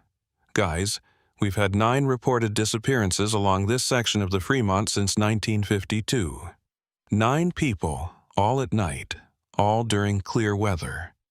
The reports don't mention anything about lights or visions, just say the victims went fishing or camping and were never seen again. 9 people in 70 years, Jake said. That's not a huge number, but it's significant for such a small area. And if Tom's uncle makes 10, plus Cody makes 11. He looked around at all of us. We might be looking at a pattern nobody noticed because the incidents were spread out over so much time. I thought about the video footage, about Cody walking into the water with such purpose, such determination. We need to understand why they followed the lights. Just seeing reflected stars shouldn't make someone behave that irrationally, not multiple people over multiple decades. There has to be something else, some factor we're missing. Tom was staring out at the river, his expression distant. "When I was a kid," he said slowly, "my grandmother told me a story. She said the river had a voice, that if you listened carefully on certain nights you could hear it singing. She said it sang songs about beautiful things, about peace and rest and homecoming. She said my uncle had been hearing those songs for months before he disappeared, that they'd gotten into his head like a fever." "Auditory hallucinations," Sarah suggested. "Could be something in the water, some kind of natural compound that affects brain chemistry. Or infrasound from the canyon creating psychological effects. Or, I said, a terrible idea forming in my mind, it could be something simpler. Hypothermia. The water's cold, right? What if the lights drew people to the water's edge, and then once they stepped in, the cold affected their judgment? Hypothermia can cause confusion, disorientation, even euphoria in its later stages. People who are freezing to death sometimes feel warm, take off their clothes, make irrational decisions. Tom nodded slowly. That would explain the behavior. They see the lights, wade in to investigate. The cold water immediately starts affecting their core temperature, and their judgment fails. They keep walking deeper instead of getting out, chasing those lights until... He didn't finish the sentence. He didn't need to. But it doesn't explain the pile of gear, Jake pointed out. If people were dying of hypothermia, their stuff would be scattered wherever they dropped it, not collected in one spot. Unless they weren't the ones collecting it, Sarah said quietly. Unless someone else found their bodies and gear over the years and brought everything here. The implication of her words settled over us like a shroud. Someone had been collecting the belongings of the dead or missing for decades, arranging them in this pool like some kind of memorial or shrine. But who? And how had they known where to find these things? My radio crackled again. Alden, this is dispatch. We have another development. Brenner's wife just called in. She found something at their house she thinks might be relevant. Says her husband left a note. My heart jumped. What kind of note? She's bringing it to the station now. Says you need to see it in person. We left the SAR team to secure and document the gear pile, with instructions to not remove anything until we'd had time to properly investigate. Tom and I drove back to the ranger station in silence, both of us lost in dark thoughts. A note. What could Cody have written that would explain walking into a freezing river to chase reflected starlight? Cody's wife, Jennifer, was waiting in the parking lot when we arrived, her face drawn with worry and lack of sleep. She was younger than her husband by about 10 years, maybe mid-30s, dressed in jeans and a flannel shirt. In her hand was a piece of paper, folded and refolded so many times it was starting to tear at the creases. Mrs. Brenner, I said gently, I'm Ranger Alden. I found your husband's camera this morning. We're doing everything we can to locate him. She nodded, her eyes brimming with tears. I know, I found this in his truck when I went looking for his spare keys. It was tucked in the sun visor. I don't know when he wrote it, but I think it might help you understand. She held out the paper with a shaking hand. I took it carefully and unfolded it. The note was written in blue pen, the handwriting hurried but still legible. Jenny, if you're reading this, it means I didn't come back. I'm sorry for that. I'm sorry for a lot of things. I've been seeing them for 3 weeks now. The lights on the water. At first I thought I was imagining them. Stars, maybe, or reflections from something on shore. But they're more than that. They're beautiful, Jenny. More beautiful than anything I've ever seen. They move like they're alive, like they're dancing just for me. And the sound. God, the sound they make. Like music, like voices, like everything I've ever wanted to hear all at once. I know this sounds crazy. I know you'll think I've lost my mind. Maybe I have. But I need to know what they are. I need to understand. I'm going out tonight to get closer, to really see them. If I don't come back, tell people not to look for me at night on the river. Tell them to stay away when the stars are bright. Tell them the lights are beautiful, but they're not what they seem. I love you. I'm sorry. Cody. Jennifer was crying openly now, and Sarah, who'd followed us in, put an arm around her shoulders. He's been different the last few weeks, Jennifer said through her tears. Distant, distracted. He kept talking about the river, about needing to go back. I thought he was just stressed from work, needed time in nature to clear his head. I didn't know. I should have known something was wrong. You couldn't have known, Tom said firmly. Mrs. Brenner, did your husband have any history of mental illness, depression, anxiety, anything that might have made him susceptible to unusual experiences? No, she said emphatically. Cody was the most grounded person I knew. He was a biologist before he retired, worked for the State Wildlife Service. He understood nature, understood ecosystems and animal behavior. He wasn't someone who imagined things or believed in supernatural stuff. That's why this is so scary. If Cody said he saw something, heard something, I believe he really did, but I don't understand what it was. I read the note again, focusing on specific phrases. He says the lights made a sound, like music, like voices. But there was no audio anomaly on the video footage, just river sounds and wind. So either the sound was in his head, or... I paused, struck by a sudden thought. Or it was at a frequency the camera couldn't pick up. Infrasound or ultrasound, something outside the normal range of recording equipment, but within human hearing.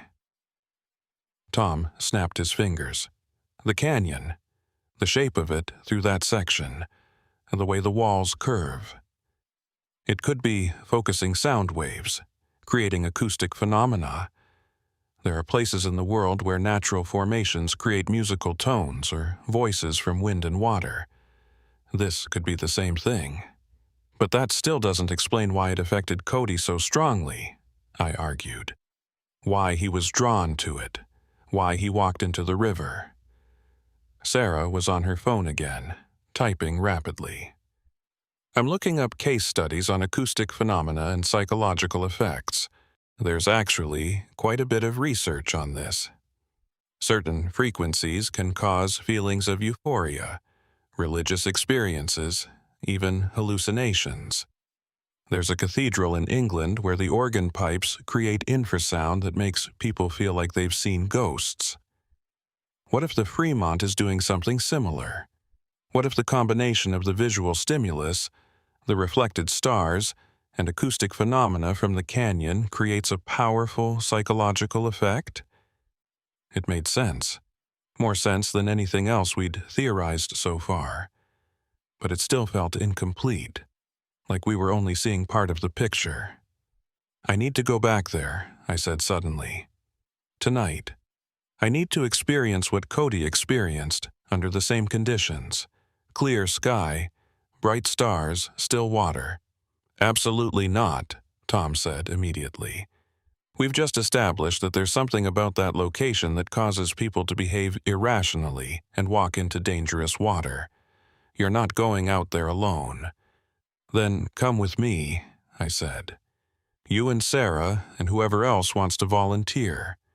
We'll go prepared, wear safety harnesses, stay tethered to shore. But we need to understand this. We need to know what happened to Cody and all those other people. And the only way to do that is to see it for ourselves. Tom and Sarah exchanged long looks. Jennifer Brenner wiped her eyes and spoke up, her voice steadier now. Do it, she said. Do whatever you need to do to understand. Because if you can figure out what happened to Cody, maybe you can prevent it from happening to anyone else. Maybe you can save the next person who sees those lights.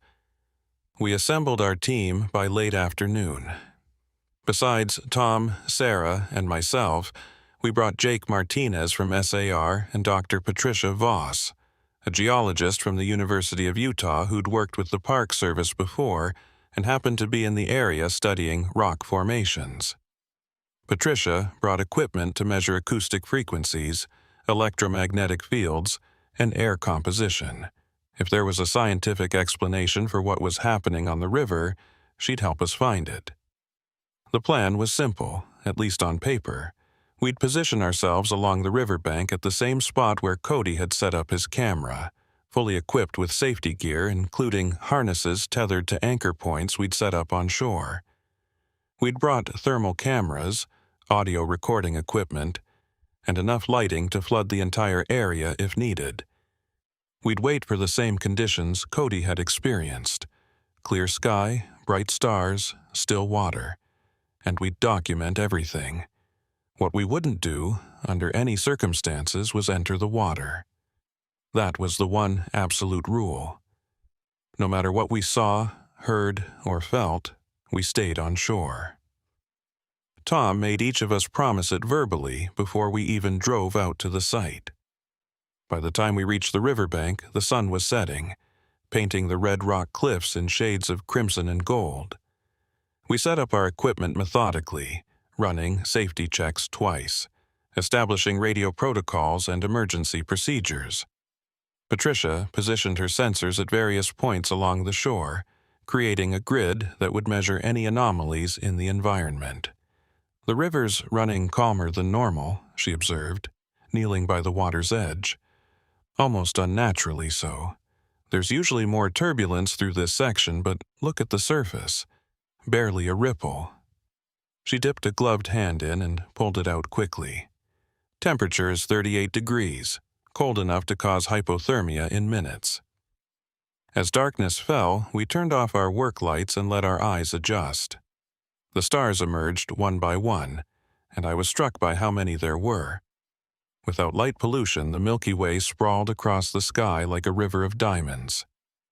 The Pleiades hung low on the eastern horizon, bright and distinct. The conditions were perfect, exactly matching what Cody had experienced. We waited. An hour passed, then 2. The only sounds were the river's constant murmur and our own breathing. Patricia's equipment registered normal readings across the board. Air composition, acoustic frequencies, electromagnetic fields, all within expected parameters for this location and time of night.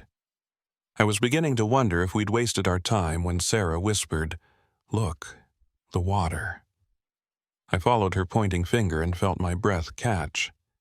The surface of the river, which had been dark and featureless, was beginning to glow. Not dramatically, not all at once, but gradually, subtly, points of light appearing one by one, reflecting the stars above. But these weren't ordinary reflections. They seemed to hover just above the water's surface, suspended in the air like bioluminescent organisms. The Pleiades created a cluster of 7 bright points that moved and shifted as if alive. "Oh my God," Tom breathed beside me. "That's what Cody saw." It was beautiful, impossibly, mesmerizingly beautiful. The lights danced and swirled, creating patterns that seemed almost intentional, almost like they were performing for us. I found myself taking a step closer to the water's edge, drawn by the sheer loveliness of it, wanting to see more clearly, to understand what I was witnessing. Patricia's voice snapped through my trance. "Wait, look at your readings." I glanced down at the monitor she was holding out. The acoustic sensors were registering something now, a frequency pattern that pulsed in rhythm with the lights. It was just below the threshold of normal human hearing, in the infrasound range, but close enough to the boundary that some people might perceive it as a physical sensation rather than a sound.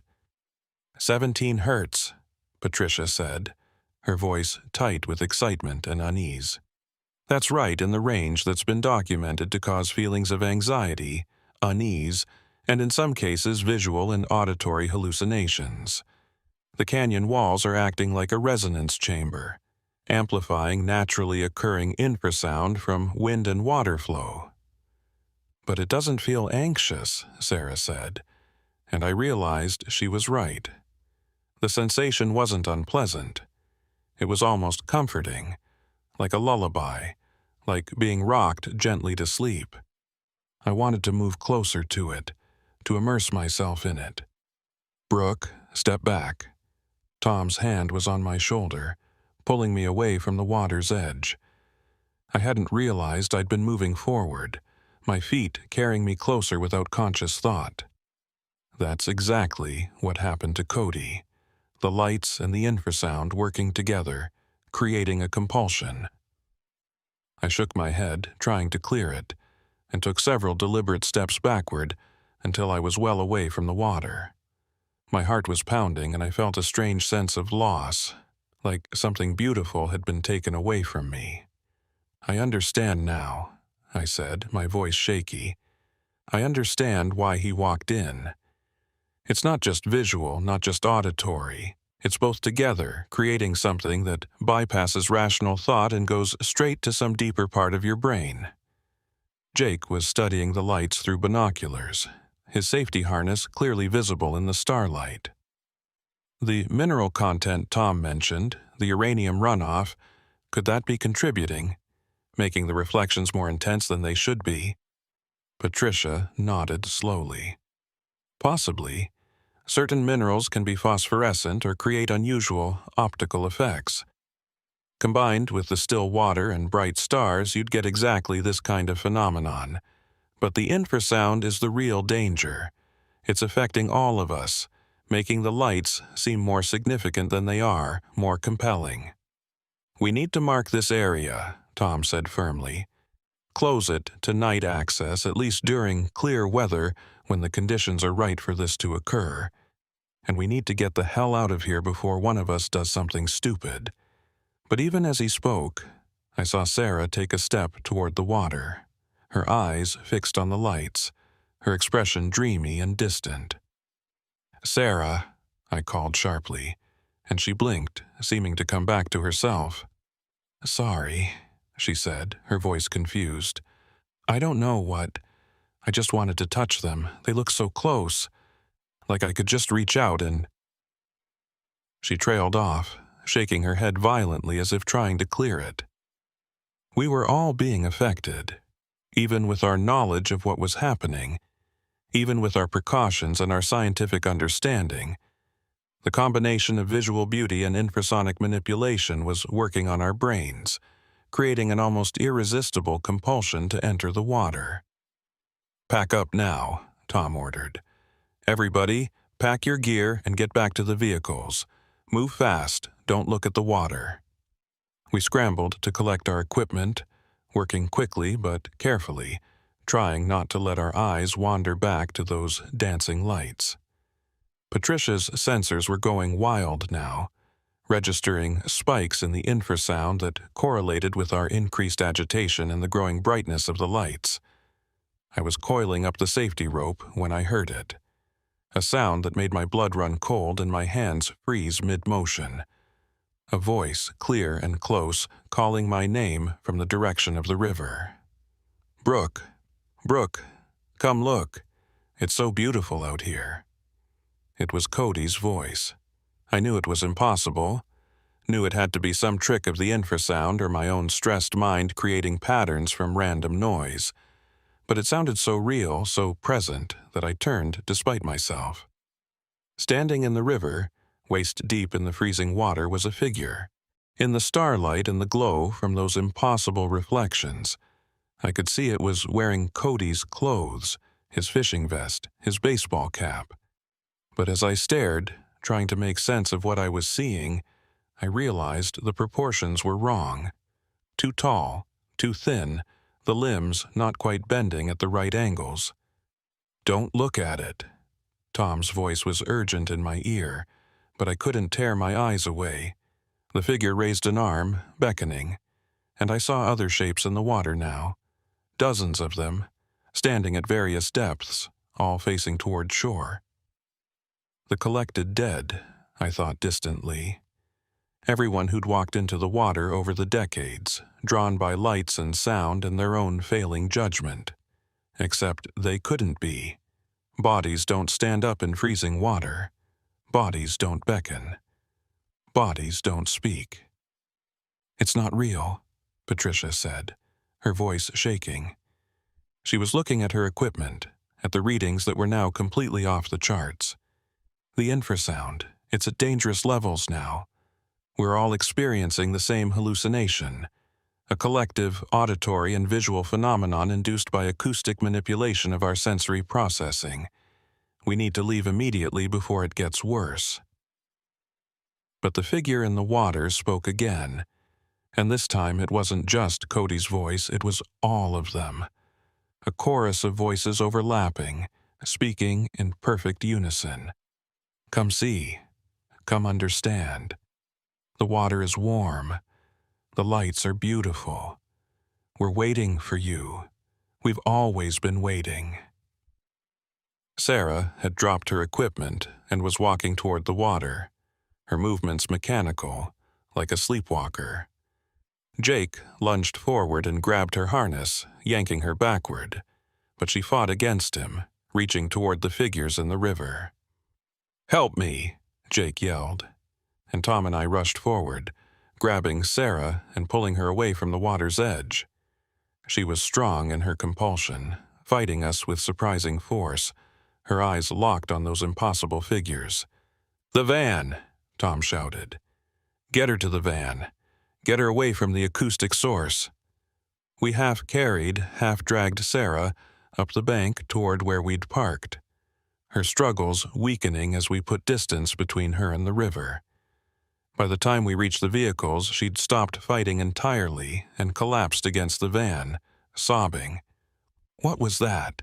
she gasped between tears. "I saw them. I saw people in the water. I heard Cody. I heard my father's voice, and he's been dead for 5 years."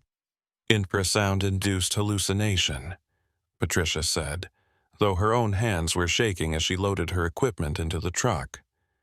17 hertz, sustained at high amplitude. It's known to cause extreme anxiety, feelings of presence, visual and auditory hallucinations. Combined with the visual stimulus of the light reflections and our own suggestibility after hearing about previous incidents, our brains created shared hallucinations based on expectation and fear. It made sense. It was logical, scientific, explainable. But I couldn't shake the memory of those figures standing in the water, of the way they'd moved with such impossible grace, of the voices that had spoken in perfect unison. Hallucinations didn't usually affect multiple people in exactly the same way, didn't create identical shared experiences. We drove back to the ranger station in silence, each of us lost in our own thoughts. By the time we arrived, it was past midnight, and I felt exhausted in a way that went beyond physical tiredness. It was a bone-deep weariness, the kind that comes from confronting something your mind doesn't want to accept. Tom immediately drafted an emergency closure order for that section of the river, effective immediately and extending indefinitely. The official reason would be hazardous conditions, unstable riverbank, risk of rockfall, anything that would keep people away without having to explain the real reason. We'd install warning signs, barriers if necessary, and conduct regular patrols to ensure no one entered the restricted area. "What about Cody?" Jennifer Brenner's voice startled all of us. She'd been waiting at the station, unable to sleep, desperate for news. Her face fell when she saw our expressions. "You didn't find him?" "No," I said gently, guiding her to a chair. "But we understand now what happened to him. The river in that section creates unusual acoustic conditions that can affect judgment and perception. Combined with visual phenomena, reflected starlight that appears to be hovering over the water, it creates a powerful compulsion to enter the water. Your husband wasn't crazy, Mrs. Brenner. He was experiencing a real physical phenomenon that affected his brain chemistry and decision-making. So he drowned," she said flatly. "He walked into freezing water, chasing reflections and sounds that weren't real, and he drowned." I wanted to offer her false hope, to tell her that maybe he'd gotten out, maybe he was confused and wandering somewhere, but I couldn't do that. "Yes," I said honestly, "I believe that's what happened. The water is cold enough to cause hypothermia in minutes. Combined with disorientation from the acoustic effects, he wouldn't have been able to get himself out once he went in too deep." She was crying again, but there was a kind of relief in it too. Relief from the not knowing, from the terrible possibilities she must have been imagining. "Will you keep looking for him, his body, I mean? I need to be able to bury him properly." "We'll search downstream," Tom promised. "But ma'am, I need to be honest with you. The Fremont eventually connects to the Dirty Devil River, which flows into Lake Powell, if your husband went into the water where we think he did, and the current took him, he could be anywhere along that route. Recovery might not be possible." She nodded, accepting this, her face set with the kind of terrible dignity that comes when you've already processed the worst news possible. "Thank you for trying to understand. Thank you for not just writing it off as an accident or suicide. Cody deserves that much at least." After Jennifer left, we debriefed for another hour, each of us writing detailed reports of what we'd observed and experienced. Patricia's equipment had recorded everything, providing data that would support our conclusions and justify the closure order. The evidence was clear. The combination of geological and atmospheric conditions along that section of the Fremont River created a dangerous acoustic phenomenon that could induce compulsive behavior in susceptible individuals. But as I wrote my report, I kept coming back to those figures in the water, to the voices speaking in unison, to the way they'd beckoned with movements that seemed too coordinated to be hallucination. I didn't include those details in my official account. They couldn't be explained, couldn't be rationalized, and would only muddy the clear scientific explanation we'd established. 3 days later, a kayaker found a body floating in Lake Powell, 40 miles downstream from Capitol Reef. Dental records confirmed it was Cody Brenner. The official cause of death was drowning, with contributing factors of hypothermia and possible disorientation. The case was closed, another tragic accident in the wilderness, a reminder of how dangerous even familiar territory could become. But I knew the truth was more complicated than that, and so did Tom.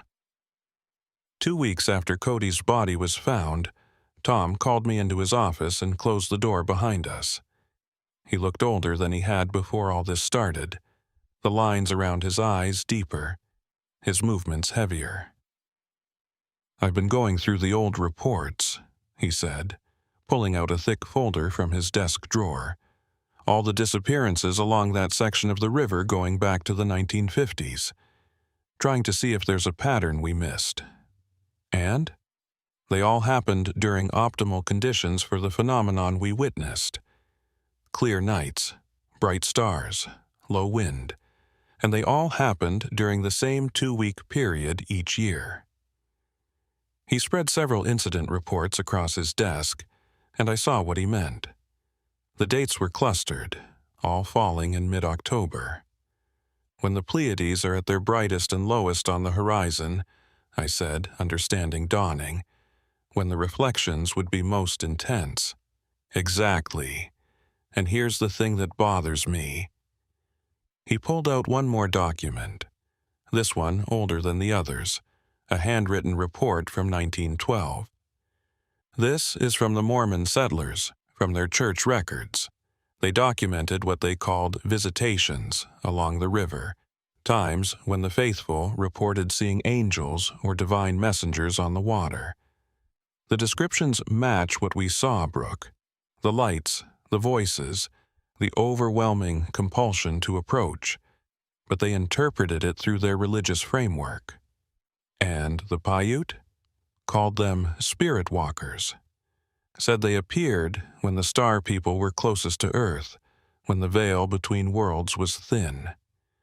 They had rituals to appease them, offerings left at the water's edge, and they strictly forbade anyone from fishing or camping in those spots during what they called the calling time." I stared at the documents, feeling that same bone-deep weariness I'd felt at the river. "You're saying this has been happening for centuries. People seeing things on the water, hearing voices, being drawn in. We've just been explaining it differently based on our cultural context." "I'm saying," Tom corrected carefully, "that there's a natural phenomenon occurring along that section of the river that has been consistent for hundreds, maybe thousands of years. The Paiute learned to respect it and stay away. The Mormon settlers tried to understand it through their faith. And we're trying to understand it through science, but the end result is the same. People are drawn to that spot under certain conditions, and people die there, So, what do we do? What we're already doing. Keep it closed, keep people away, monitor it carefully, and hope that our warnings are more effective than the ones that came before. He closed the folder and locked it back in his desk. But Brooke, between you and me, I don't think we've figured it all out. I don't think infrasound and light reflections fully explain what we saw out there. What else could it be? He was quiet for a long moment, his eyes distant. I don't know, but my uncle disappeared there in 1967. That pile of gear we found, his fishing rod was in it, which means someone or something collected his equipment and left it in that pool, just like they did with all the others. And last time I checked, infrasound doesn't have hands. I left his office with more questions than answers, but I knew one thing for certain. That section of the Fremont River would remain closed, would remain a place of mystery and danger. We'd done what we could to understand it, to explain it, to protect people from it. But some places don't want to be understood. Some places keep their secrets, century after century, calling to those who are drawn by beauty and curiosity and the irresistible compulsion to know what lies just beyond the edge of safety. The Fremont still runs through Capitol Reef, cold and clear and beautiful. On certain October nights when the stars are bright and the water is still, lights dance on its surface like nothing you've ever seen. They're just reflections, we tell ourselves and anyone who asks. Just starlight on water, a natural phenomenon, nothing to fear. But we've put up barriers and warning signs, and we patrol that area more carefully than any other part of the park. Because we know what those lights can do, how they can reach into your mind and pull you towards something you don't understand, something that promises beauty and peace and answers to questions you didn't know you had. Cody Brenner learned that truth the hard way. So did Tom's uncle, and 9 others whose names are recorded in incident reports going back 7 decades. And so did countless others before record-keeping began. People whose disappearances were noted only in oral traditions and folk warnings passed down through generations. The river keeps its secrets. The lights keep calling. And somewhere in the cold water, in the deep places where the current runs strong and dark, those secrets wait patiently for the next person who thinks they can resist the calling, who believes they're strong enough or smart enough or rational enough to look at beauty and not be consumed by it. I think about them sometimes on clear October nights when I'm patrolling other sections of the park. I think about Cody's last video, the way he walked into that water with such purpose, such certainty. I think about the note he left for his wife, about how he described the lights as more beautiful than anything he'd ever seen. And I think about those figures we saw standing in the water, beckoning with movements too precise to be hallucination, speaking with voices too clear to be wind and acoustics. Were they real? Were they some manifestation of infrasound-induced collective hallucination? Or were they something else entirely? Something that lives in that section of river and has been there long before we gave it names and explanations. I don't know. And in the quiet moments when I'm honest with myself, I'm not sure I want to know. Some mysteries are better left unsolved, some beauties better admired from a safe distance. The Fremont River taught me that in the coldest, hardest way possible. The lights still dance on clear October nights. The river still sings its song of beauty and promise and peace. And I still enforce the closure order, still turn away the curious visitors who want to know why that section is restricted, still file reports that use scientific language to describe something I'm not entirely sure science can fully explain, because in the end, whether it's infrasound and reflected stars, or something older and stranger that we've simply learned to name with modern words, the result is the same. The river calls. Some people answer, and the river never gives them back. There are places in Capitol Reef that visitors never see, sections of the park deliberately kept off the maps and out of the guidebooks. Some are closed for ecological reasons, protecting fragile desert ecosystems from foot traffic. Others are dangerous, prone to flash floods or rockfall, and a few, like the Morrison Homestead site, are closed because disturbing them would be disturbing graves.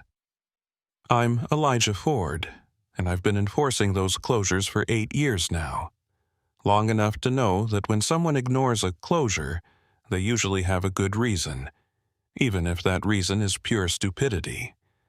But the report that came through on Thursday morning suggested something different. Someone had been digging at the Morrison site, deliberately excavating in a restricted archaeological zone. That wasn't ignorance or thrill-seeking. That was someone who knew exactly what they were doing and didn't care about the consequences. The Morrison Homestead was one of the earliest Mormon settlements in what would become Capitol Reef, established in 1887 by a family of 5 who'd followed Brigham Young's call to colonize the most remote corners of Utah. They'd lasted 3 years before abandoning the place, driven out by drought, isolation, and what the family patriarch's journal described as an unquiet earth that would not be tamed. The stone foundation and collapsed chimney were all that remained, sitting in a narrow valley hemmed in by red rock cliffs, accessible only by a rough 4-wheel drive track that most people didn't know existed. I was reviewing the report when Faith Harlow walked into the ranger station, her boots tracking red dust across the floor. She was younger than I'd expected, maybe late 20s, with sun-bleached hair pulled back in a practical braid and the kind of lean build you got from spending more time in the field than behind a desk. She extended a hand, her grip firm and calloused. "Ranger Ford, I'm Dr. Harlow from the University of Utah. Your superintendent called me about the unauthorized dig at the Morrison site." Her voice carried the crisp efficiency of someone used to being taken seriously despite her age. "I've worked on several homestead excavations in southern Utah, so I'm familiar with the period and the preservation concerns." I gestured for her to sit, studying her with the kind of careful assessment that had become second nature during my years in the military before I became a ranger. She met my gaze steadily, no nervousness, no deference to authority. Good.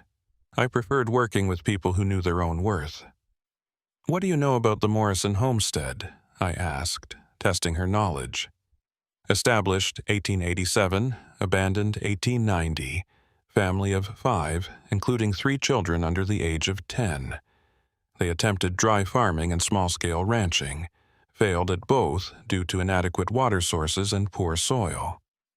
The father, Samuel Morrison, kept detailed journals that are housed at the Utah State Historical Society.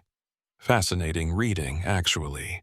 He documents everything from crop yields to his growing conviction that the land itself was hostile to human habitation." She paused, her expression sharpening. He also documents several infant burials. 2 children, who died in their first year, buried somewhere on the property. That's why the site is archaeologically sensitive and legally protected.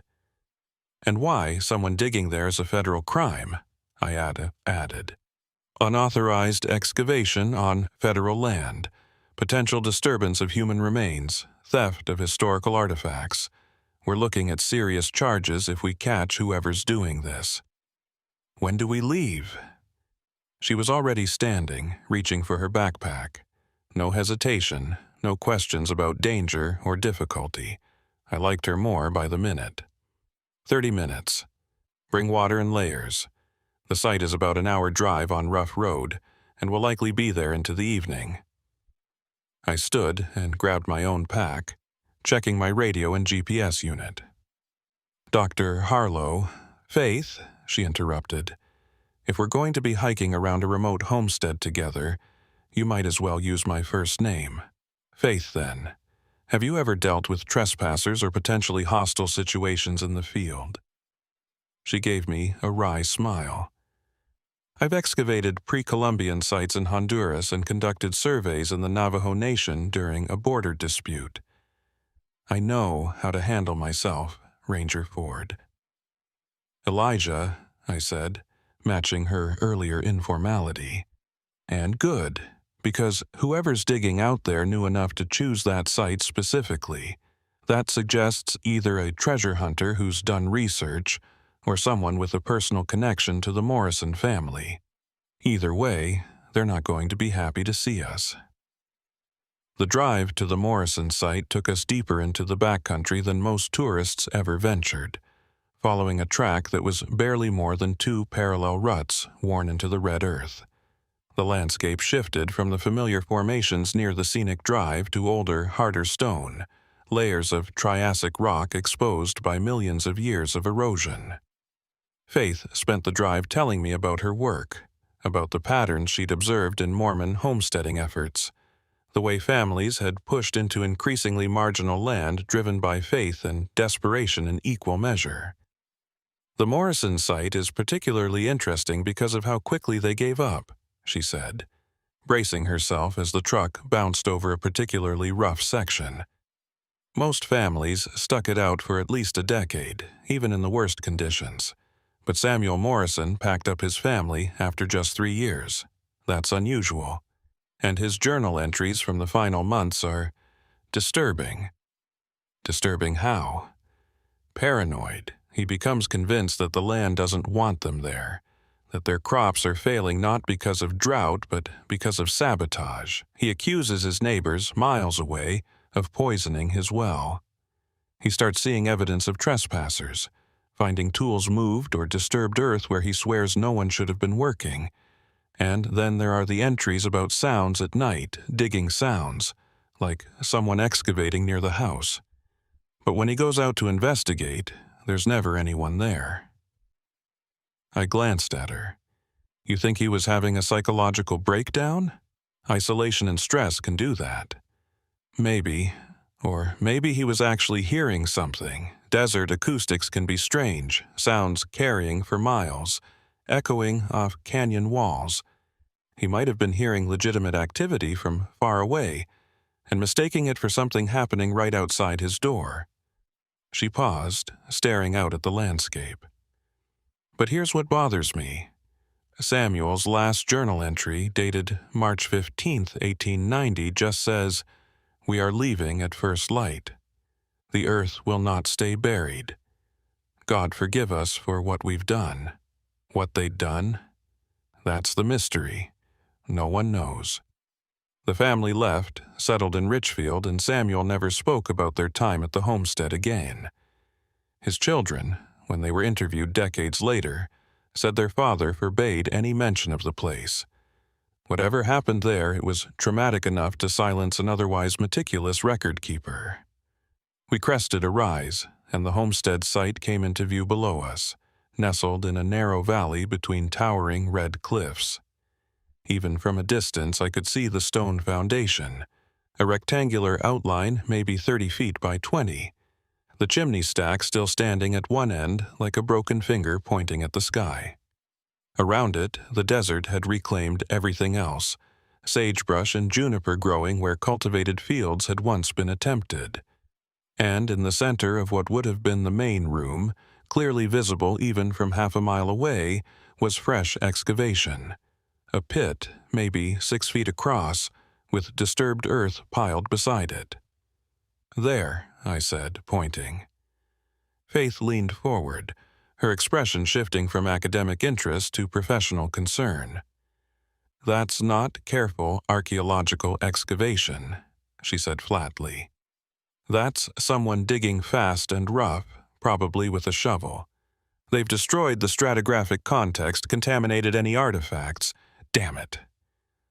Her frustration was palpable, the anger of a professional watching amateur destruction of irreplaceable historical evidence. I drove down the rough track toward the site, scanning for any sign of vehicles or people. Nothing.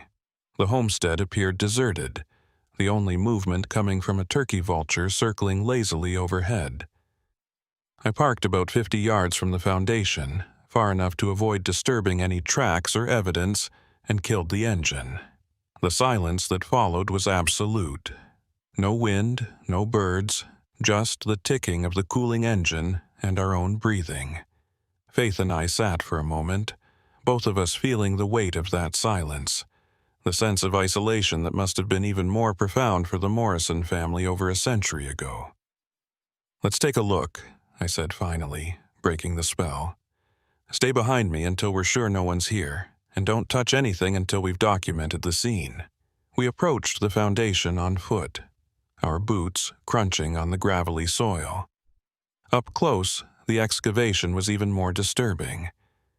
The pit was roughly circular, dug down about 4 feet into the packed earth, with dirt thrown carelessly to one side.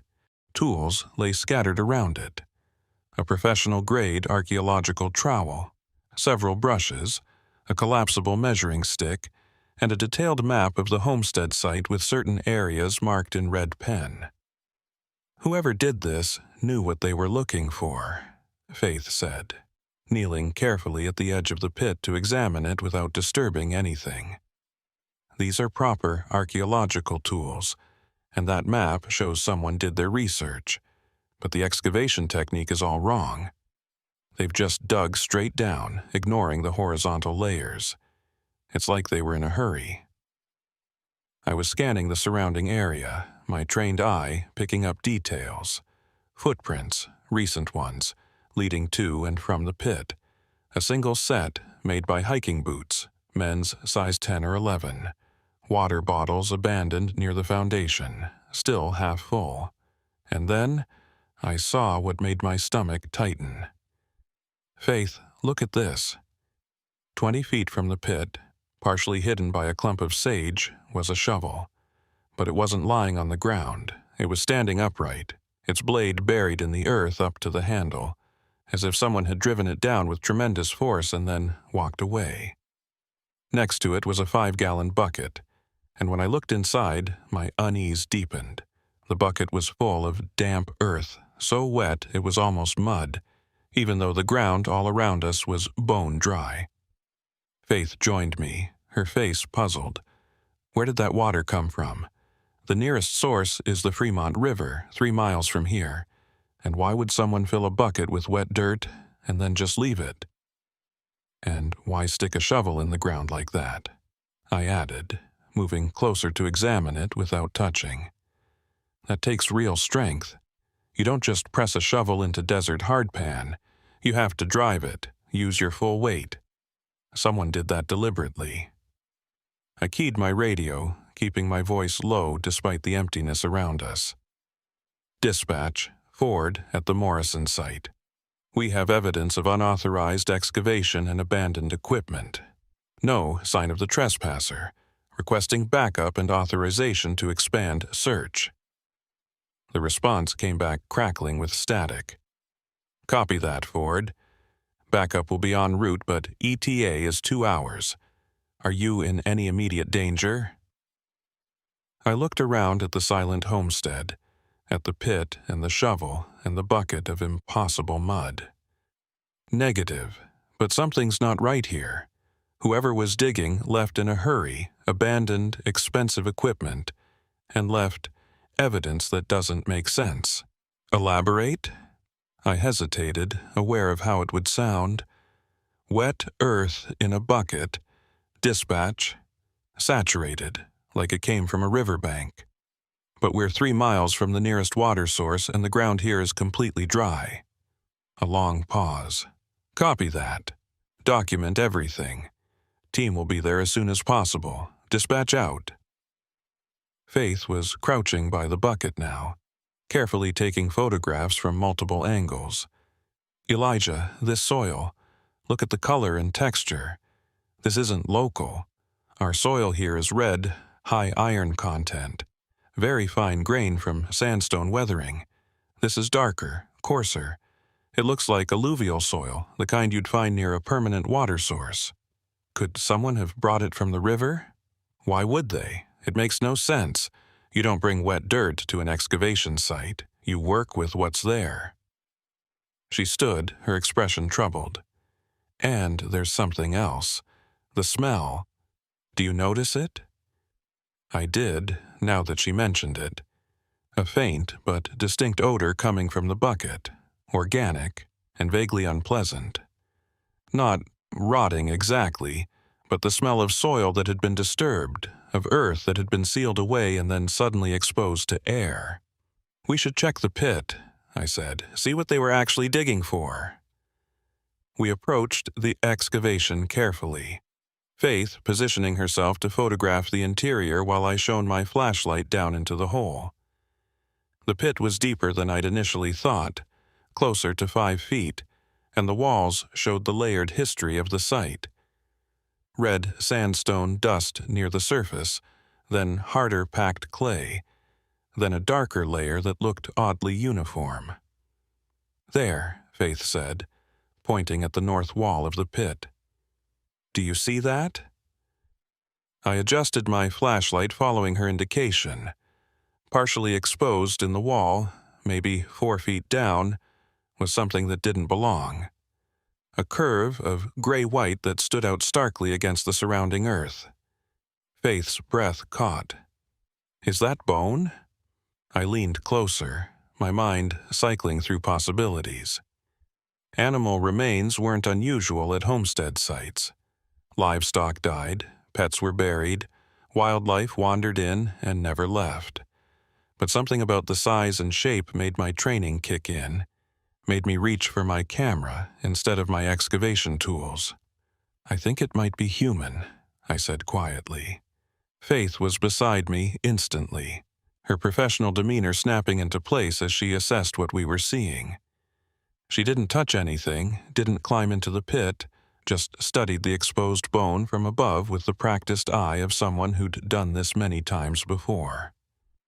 "The curvature suggests a cranial vault," she said, her voice steady but tight. "Human, probably an adult, based on the thickness.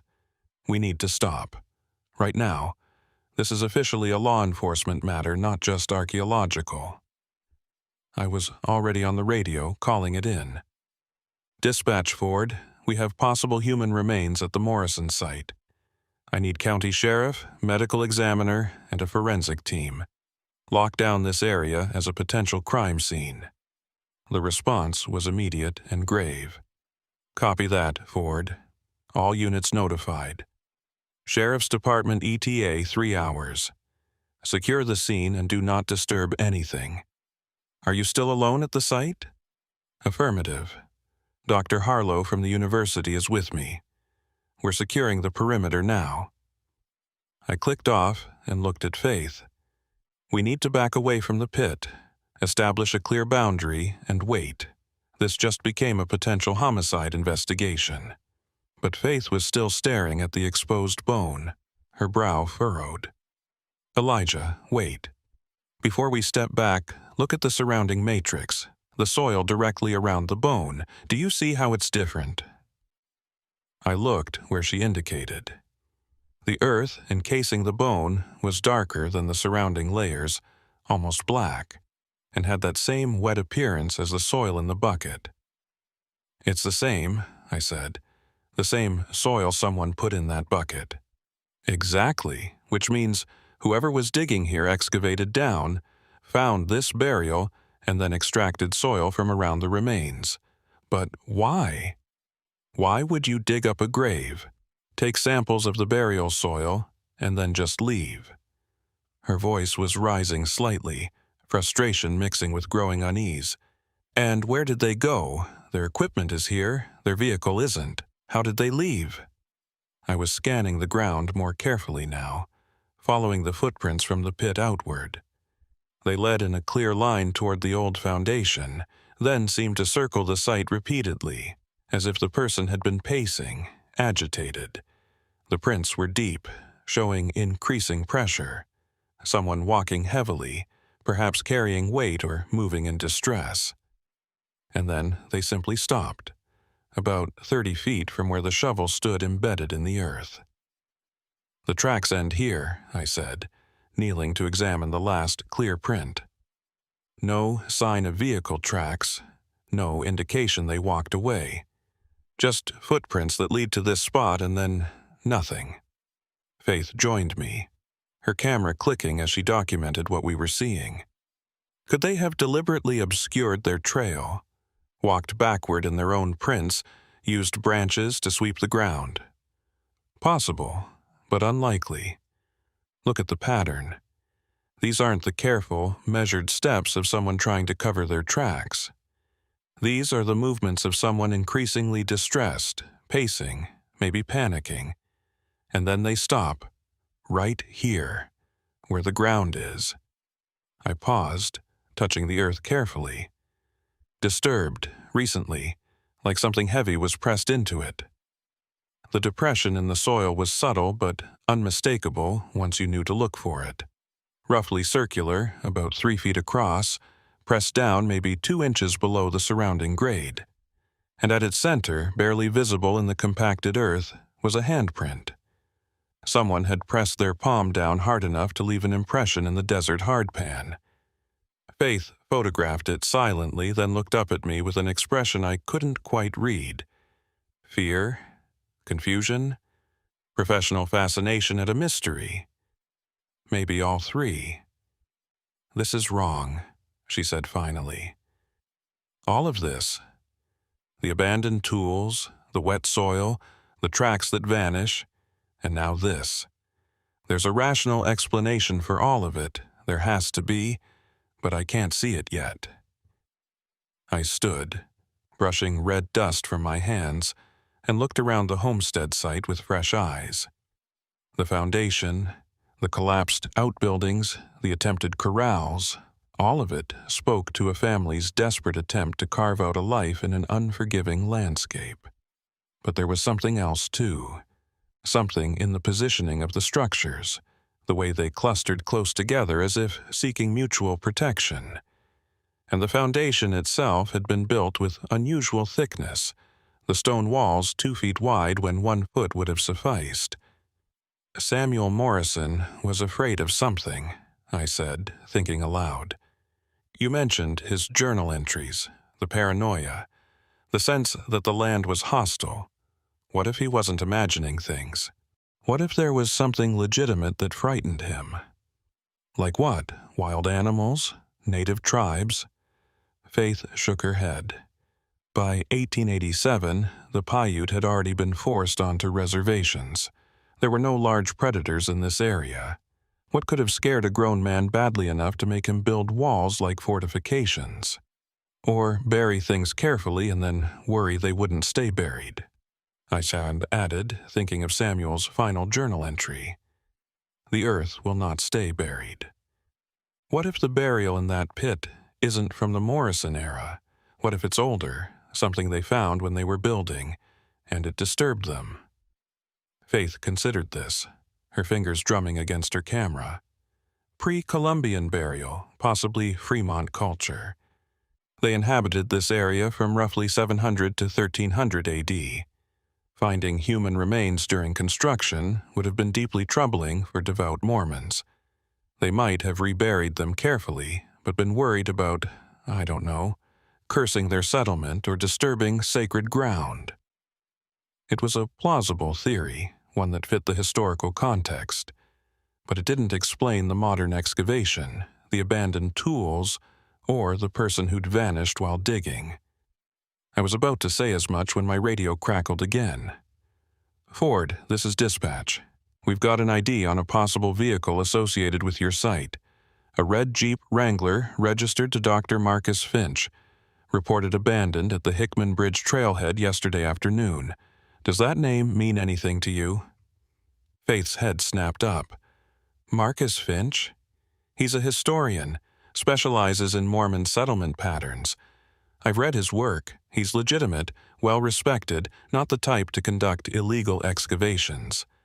But her voice carried doubt now, uncertainty. "Dispatch, any indication where Finch might be? Family reported him missing?" "Negative. His wife called it in when he didn't return from what he told her was a day hike. She didn't know he was planning to visit a closed site. Search and rescue already checked the Hickman Bridge area. No sign of him." Because he wasn't at Hickman Bridge, I thought grimly.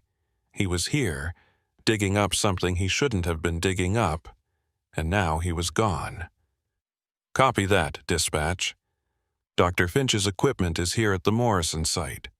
Expanding search parameters. Forward out. I turned to Faith. You know him. Why would a respected historian risk his career and criminal charges to dig illegally at this site? She was pale now, her earlier confidence shaken. Marcus is obsessive about his research, but he's always worked within the system, gotten proper permits.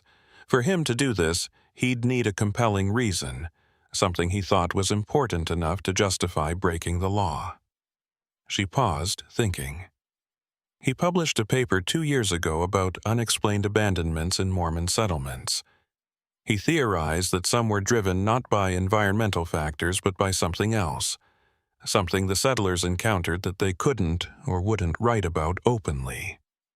Like finding human remains, or like finding something that made them question their faith, their mission, their right to be on this land. Marcus believed there were secrets in these old homesteads, truths that had been deliberately suppressed. She gestured at the pit, at the exposed bone. What if he found evidence of something at the Morrison site? Something in Samuel's journals that no one else had noticed, or in other historical records? Something that made him think he needed to excavate here urgently, even illegally. It was possible, but it still didn't explain where Finch had gone, or why he'd left his tools behind, or why there was a bucket full of impossibly wet soil sitting in the middle of a desert. I walked back to the bucket, staring down at the dark, damp earth. The smell was stronger now, that organic scent of disturbed soil, and something else underneath it. Something metallic, almost like old blood. Faith, come smell this, I called. Tell me what you think. She joined me, reluctantly, bending over the bucket and inhaling carefully. Her face twisted. That's not right. Soil shouldn't smell like that. Not unless there's significant organic material decomposing in it. But this dirt is centuries old, based on what we're seeing in the pit. Any organic matter should have broken down completely by now. Unless it's not old, I said, the pieces starting to connect in my mind in ways I didn't like. Unless someone dug this up recently from somewhere else, somewhere with fresh organic material, and brought it here. But why? What possible reason? Faith stopped, her eyes widening. The handprint, the depression in the ground. Elijah, what if Finch didn't leave? What if he's still here? The implication hung between us, terrible and absurd. I looked at the depression, at the handprint pressed into the earth as if someone had been trying to pull themselves out of something, or hold themselves up against something pulling them down. And I thought about Samuel Morrison's final words. The earth will not stay buried. We need to expand the search, I said, pulling out my GPS and marking waypoints. Circle out from the foundation in a grid pattern. If Finch is injured and incapacitated, he could be anywhere within a mile radius, and we need to do it now before dark. We spent the next 2 hours methodically searching the area around the homestead, calling Finch's name, looking for any sign of him or indication of where he might have gone. The landscape was unforgiving, all red rock and thorny vegetation. Dozens of places where an injured person could have taken shelter or fallen and become hidden from view. But we found nothing. No response to our calls, no tracks beyond the ones we'd already documented, no blood or torn clothing or any of the usual signs of distress. The sun was getting low when Faith called out from near the edge of the property. Elijah, look at this. I jogged over to where she was standing, at the base of one of the red rock cliffs that bounded the valley. She was pointing at the rock face, at markings carved into the stone. Not petroglyphs, these were too recent, the stone still showing light-colored cuts where the surface had been chipped away. These are dates, she said, tracing the carvings with her finger without touching them. 1888, 1889, 1890. And these symbols, they're tally marks, counting something. I moved closer, examining the rock face. Below each date were series of vertical lines, grouped in fives with a diagonal slash through each group. Below 1888 were 12 marks. Below 1889, 23. Below 1890, the year the Morrisons left, there were 37 marks, and below them, carved in letters that looked hasty and frightened, were words, "It will not stay down. God help us." Samuel Morrison carved this, Faith whispered. He was counting something, tracking something, but what? I thought about the burial in the pit, about the bone exposed to air after being buried for who knew how long. I thought about Samuel's journal entries, his paranoia about disturbed earth and sounds of digging at night. And I thought about Marcus Finch, a respected historian who'd risked everything to dig at this site, and who had now vanished. He was counting disturbances, I said slowly. Times when the earth was disturbed, when something came up that shouldn't have. And each year it got worse, more frequent, until finally he gave up and left. That's insane, Faith said, but her voice lacked conviction. Earth doesn't spontaneously dig itself up. Burials don't unbury themselves. There has to be a rational explanation. Groundwater causing heaving, freeze-thaw cycles, creating surface disturbances. In the Utah desert, where it barely freezes and groundwater is 20 feet down. I shook my head. I don't know what Samuel was tracking, but he was methodical about it. These marks were made carefully, regularly. He was documenting something real, something that frightened him. My radio crackled. "Ford, this is Sheriff Martinez. We're about 20 minutes from your location. What's the situation?" I gave him a brief rundown. The discovered remains, the abandoned equipment, the missing historian. I didn't mention the carvings or Samuel's tally marks or the bucket of impossible wet soil. Those details could wait for the full briefing. "We've searched the immediate area thoroughly. No sign of Dr. Finch. It's like he vanished." "Copy that. Sit tight. We'll be there soon with more manpower and proper equipment." As we waited for the sheriff's arrival, Faith and I returned to the foundation, neither of us wanting to be alone in the gathering dusk.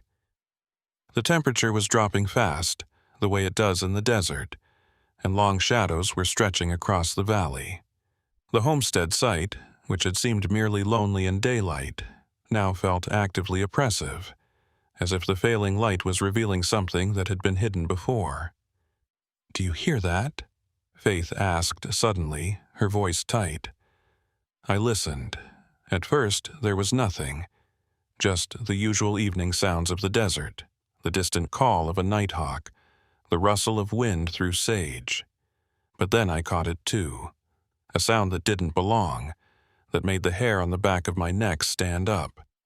Digging, the rhythmic strike of metal against earth, coming from somewhere nearby but impossible to pinpoint. The acoustics of the canyon walls made it seem to come from everywhere at once, echoing and re-echoing until I couldn't tell if it was one shovel or many, if it was close or far away. Faith grabbed my arm, her fingers digging in hard enough to hurt. "That's what Samuel heard. That's what drove him away. Elijah, what is that?"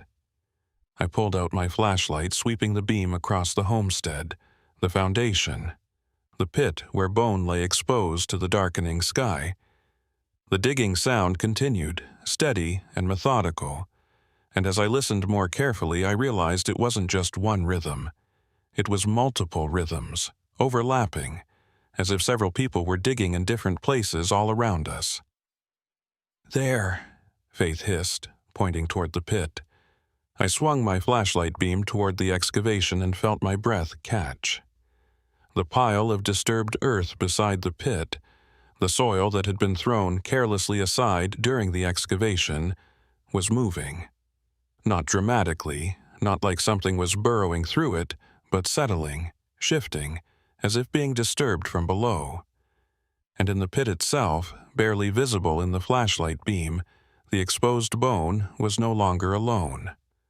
More of the skeleton was visible now, emerging from the earth as if the soil around it was falling away, revealing a skull, clavicles, the curve of ribs.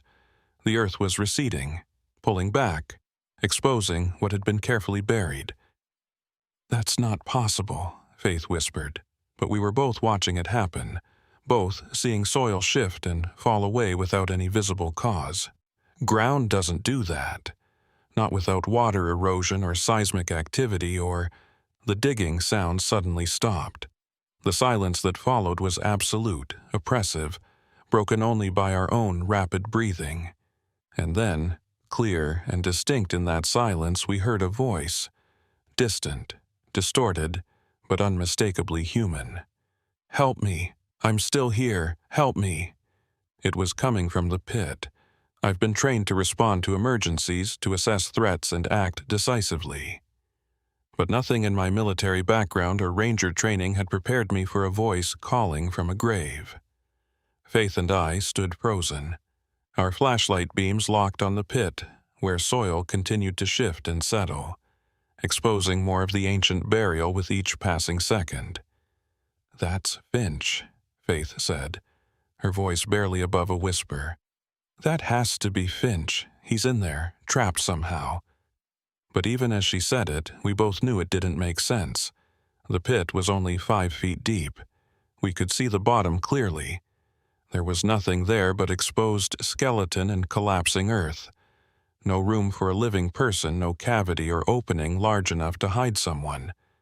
The voice came again, clearer now, definitely male, definitely distressed. "Please, I can't get out. The earth keeps falling. Please help me." I keyed my radio with shaking hands. "Sheriff Martinez Ford, we have an emergency at the site. We're hearing calls for help coming from the excavation pit, requesting immediate assistance." "Copy that, Ford. We're 10 minutes out. Can you see the victim?" "Negative. The voice is coming from the pit, but we can't see anyone. It's..." I stopped, unsure how to explain what we were witnessing. "Just get here fast." I moved toward the pit, carefully, Faith close behind me, both of us scanning the area with our flashlights. The exposed skeleton was nearly complete now, lying on its side in a fetal position, the bones dark with age and earth. Nothing about it suggested recent disturbance except for the soil that continued to fall away from it in small cascades, as if something beneath was pushing upward. "Finch," I called down into the pit. "Dr. Finch, can you hear me? Where are you?" "Here," the voice responded, and it sounded closer now, rising from the very earth itself. "I'm right here. I fell through. The ground gave way. I'm in some kind of cavity beneath the foundation. It's dark. The walls keep closing in." Faith grabbed my arm again. "There are no cavities beneath this site. The geological survey from when they designated it a protected area showed solid sandstone bedrock 3 feet down. That's why the Morrisons' well failed. They couldn't dig deep enough to reach water." "Then where is that voice coming from?" I demanded, frustration mixing with growing fear. Audio distortion from the canyon walls?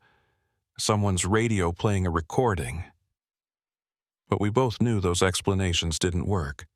The voice was too clear, too present, too specifically responsive to my questions. I made a decision, probably a stupid one, and began to climb down into the pit. "Elijah, don't," Faith protested. But I was already descending, testing each foothold carefully. The walls of the excavation were unstable, the soil crumbling under my weight, but I made it to the bottom without incident. Standing next to the exposed skeleton, I felt the full weight of the place settle over me, the accumulated sadness and fear of a century compressed into this small space. "Dr. Finch, I'm in the pit. Tell me exactly where you are." "Below you," the voice said, and I felt it now, felt it through the soles of my boots, a vibration that was part sound and part physical sensation. There's a collapse. Old timbers, maybe a cistern or root cellar. I fell through when I was excavating. My leg is trapped. I can't move. I knelt carefully, avoiding the skeleton, and pressed my hand against the bottom of the pit. The earth was solid, packed hard by time and pressure. But there was that smell again, that organic scent of disturbed soil, stronger here, almost overpowering. And the ground beneath my palm felt wrong, slightly warm, slightly yielding, like it was breathing. "Faith, throw down the probe rod from my pack," I called up. "I need to test the substrate." She tossed down the collapsible probe we used for checking soil stability, and I extended it to its full 3-foot length. I pressed the tip against the ground and pushed. It should have met solid resistance immediately, hitting bedrock within inches. Instead, it slid down smoothly, effortlessly, disappearing into the earth until only 6 inches remained above surface. "That's impossible," I breathed, withdrawing the probe. The end came up coated in dark, wet soil, the same soil that filled the bucket above. There's a void here, a significant void. But how?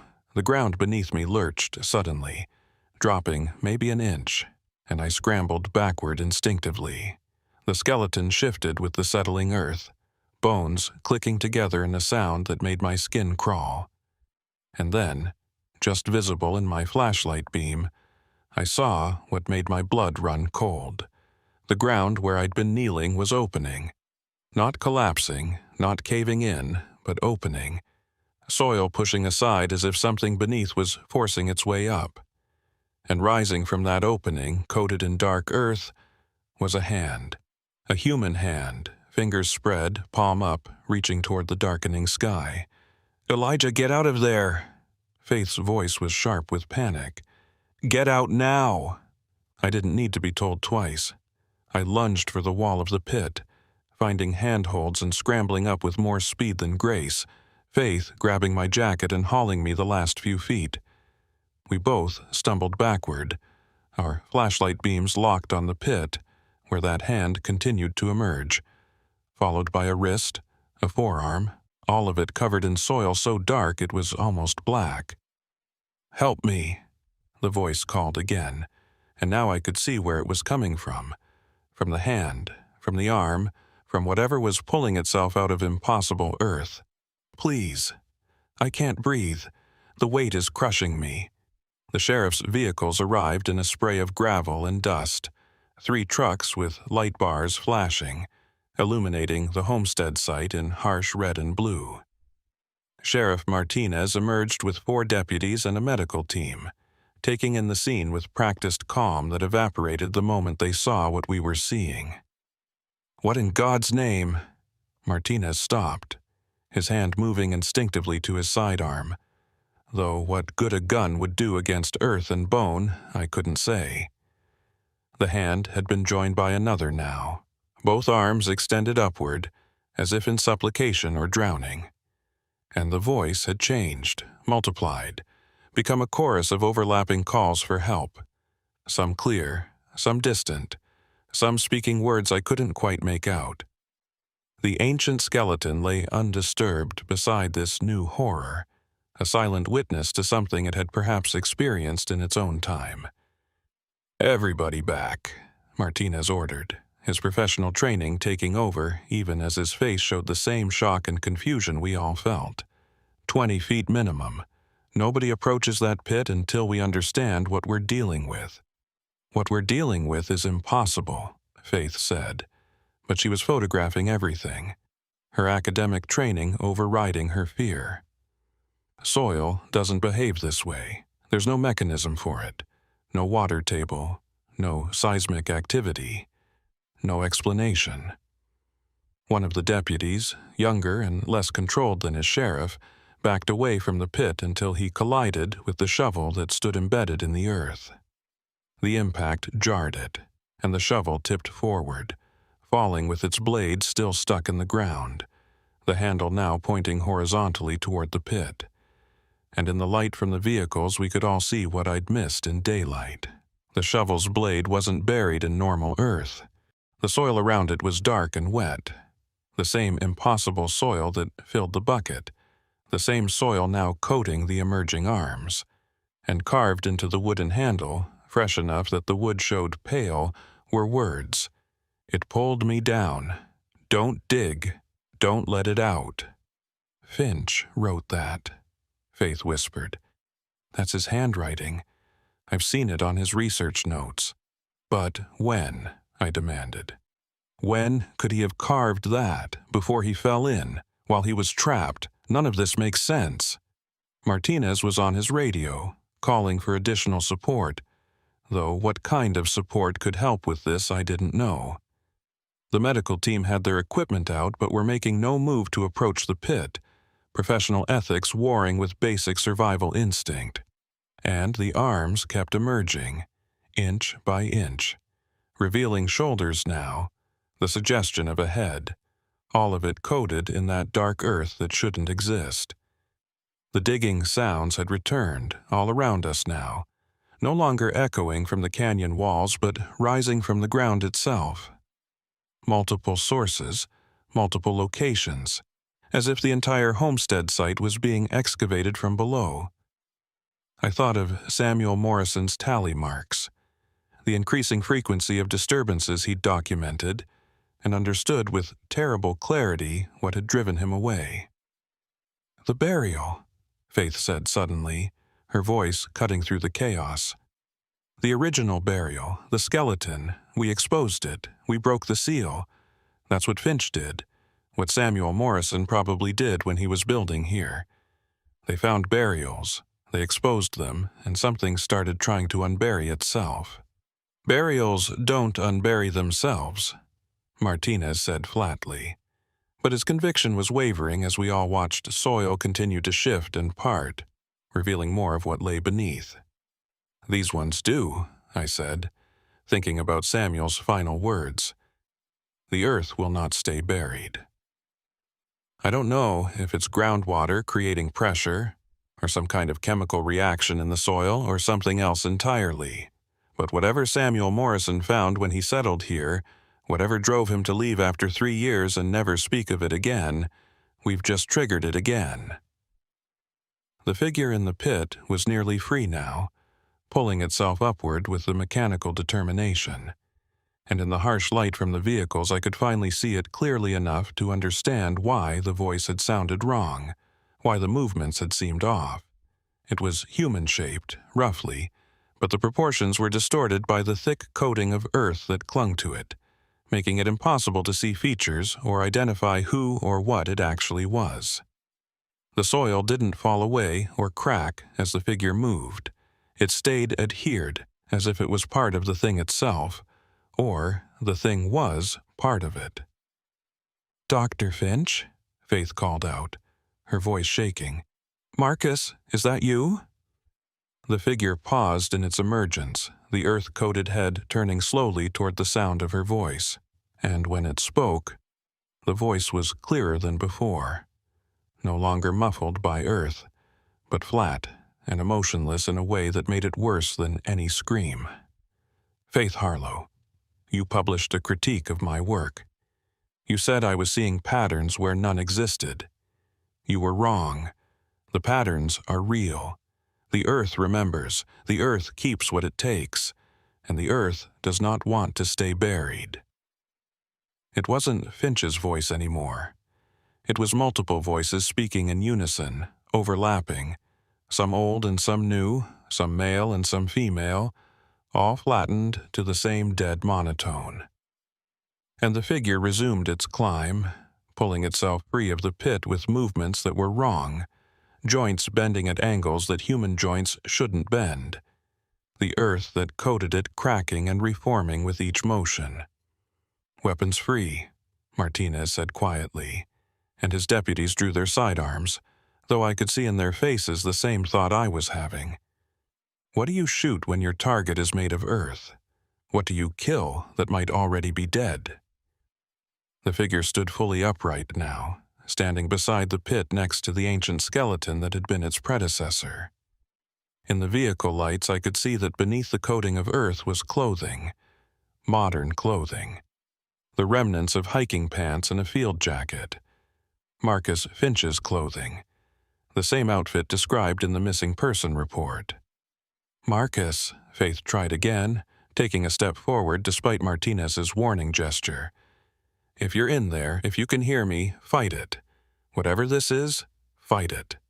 We'll get you out. The figure's head tilted at that, a gesture that was almost curious. Out? It said in its chorus of voices. Out of what? The earth is not a prison. The earth is where we belong. Where we've always belonged. Samuel Morrison understood eventually. He tried to warn others. He carved his warnings in stone. But people don't listen. They dig. They always dig. More movement now, at the edges of our lights, in the darkness beyond the immediate sight. The ground was shifting in multiple locations, small mounds rising and falling like something massive breathing beneath the surface.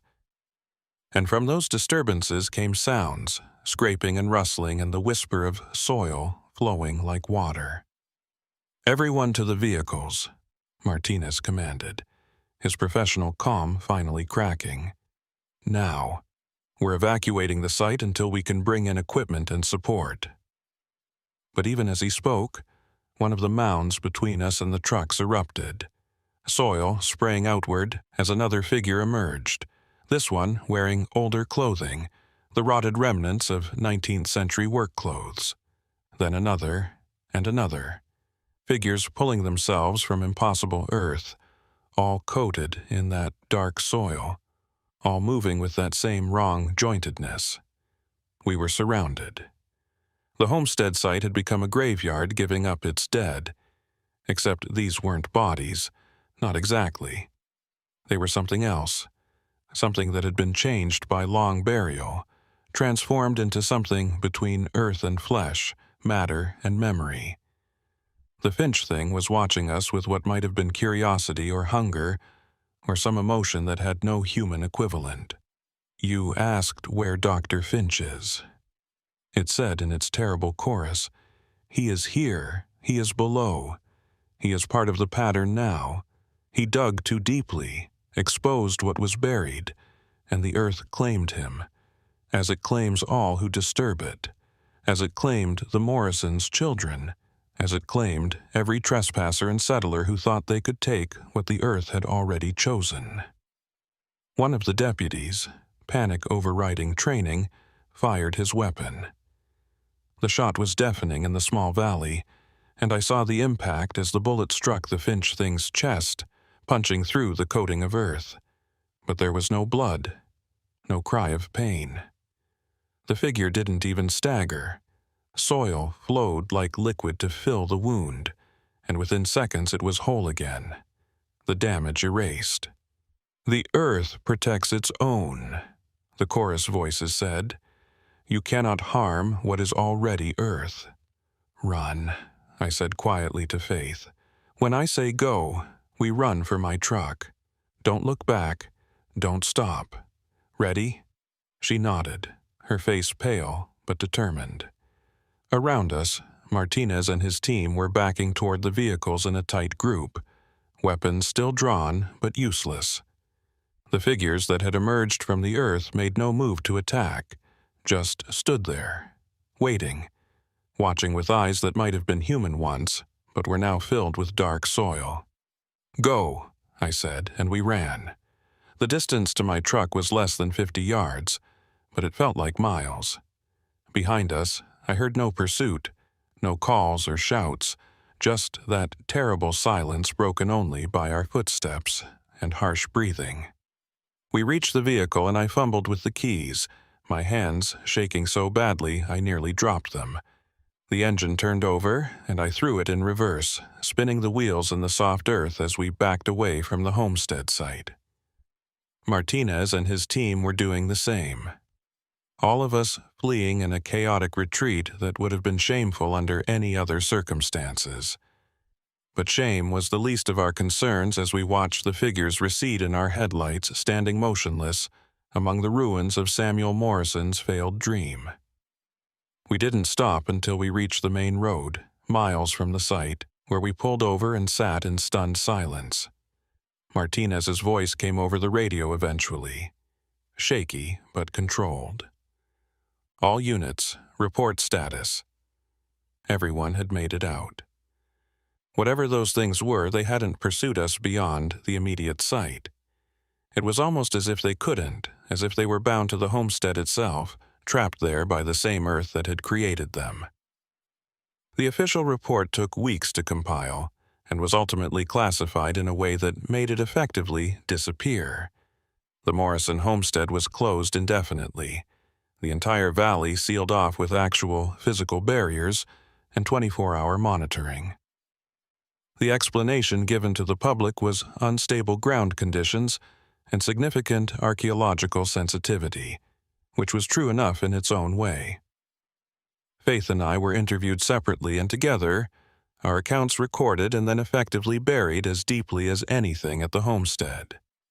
The interviews lasted for days, conducted by people who never gave their full names or affiliations. They asked the same questions over and over, looking for inconsistencies, testing our sanity, searching for rational explanations that simply didn't exist. One interviewer, a woman with federal credentials and eyes that had seen too much, asked me directly, "Ranger Ford, do you believe what you saw was supernatural in nature?" I thought about that for a long time before answering. "I believe," I said carefully, "that there are things in this world that don't fit into our current understanding of how the world works. Whether that makes them supernatural or just unexplained, I couldn't say. But I know what I saw. I know what we all saw." She made a note and moved on to the next question, but I could see she wasn't satisfied. None of them were satisfied. They wanted a story that made sense, that fit into their frameworks and protocols. But the truth was that some things simply don't fit, no matter how hard you try to force them into boxes labeled outlined, or rational, or understood. The bones we'd found were documented but never excavated, left in place along with whatever else was emerging from that impossible earth. A team of specialists went in 3 weeks after the incident, wearing full hazmat suits and accompanied by armed security. They took samples, ran tests, used ground-penetrating radar and every other piece of equipment they could think of. Their findings were inconclusive at best, contradictory at worst. The soil samples showed normal composition for the region. The radar showed no voids, no cavities, no spaces where a man could have been trapped. The temperature readings were ambient, the moisture levels typical. By every scientific measure, the site was completely ordinary. Except it wasn't. And everyone who'd been there that night knew it wasn't. Faith called me a week after the specialists finished their work. "They're going to bury it," she said without preamble. "Not just the site, but the whole incident. They're going to file it away and pretend it never happened." "Can you blame them?" I asked. "What else can they do? Put out a press release saying that the dead are rising from the earth at Capitol Reef? That there's a valley where the ground has developed some kind of awareness or intelligence? We have a responsibility," she insisted. "To document it, to study it, to understand it. That's how we deal with things we don't understand. We investigate them." "Some things aren't meant to be investigated," I said, thinking about Marcus Finch and his academic curiosity, his need to understand patterns and decode meanings. "Some things are meant to be left alone." She was quiet for a long moment. "That's not very scientific of you, Elijah." "Maybe not, but it might be wise." We didn't speak for a while after that. Our friendship, such as it was, had been built on shared experience, and that experience was something we were both trying to process in our own ways. Faith through research and documentation, me through distance and avoidance. Marcus Finch was never found. His Jeep remained at the Hickman Bridge trailhead for a week before being impounded as evidence and eventually returned to his family. I attended his memorial service, standing in the back of a crowded university auditorium while colleagues and students spoke about his brilliance, his dedication, his passion for understanding the past. His wife spoke last, a small woman with tired eyes who thanked everyone for coming and said that Marcus would have been honored by the turnout.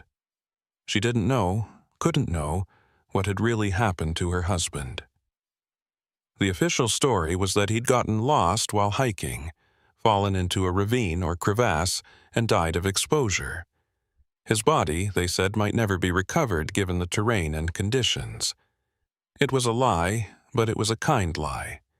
The truth would have destroyed her in ways that simple grief couldn't.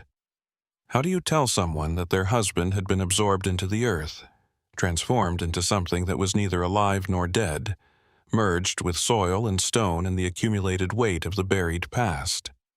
You don't. You tell them what they can bear to hear and let them mourn in peace.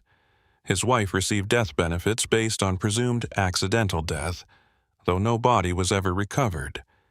The shovel with his carved warning was photographed and then left where it stood, still embedded in the earth, still pointing toward the pit where he'd made his last mistake.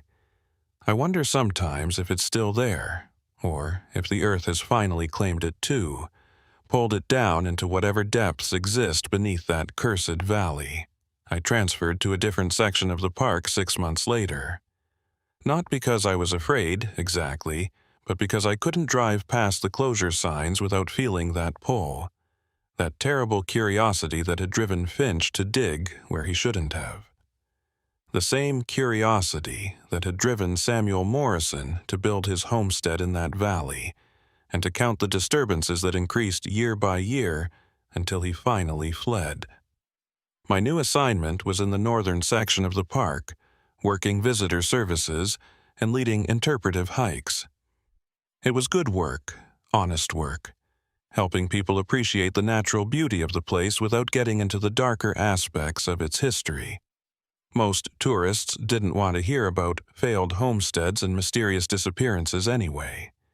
They wanted photo opportunities and interesting geology and maybe a story or two about pioneer hardship.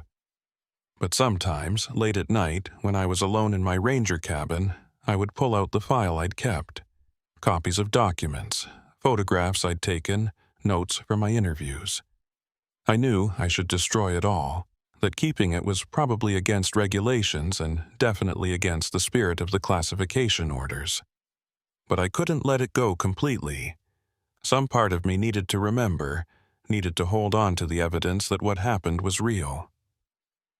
Faith published a paper eventually, carefully worded and focusing on Mormon settlement patterns and psychological effects of isolation. She never mentioned what we saw at the homestead, never spoke publicly about the figures that emerged from Impossible Earth. But she sent me a copy with a note attached. Some patterns are better left unproven. The paper was good, academic and thorough in the way only Faith could manage.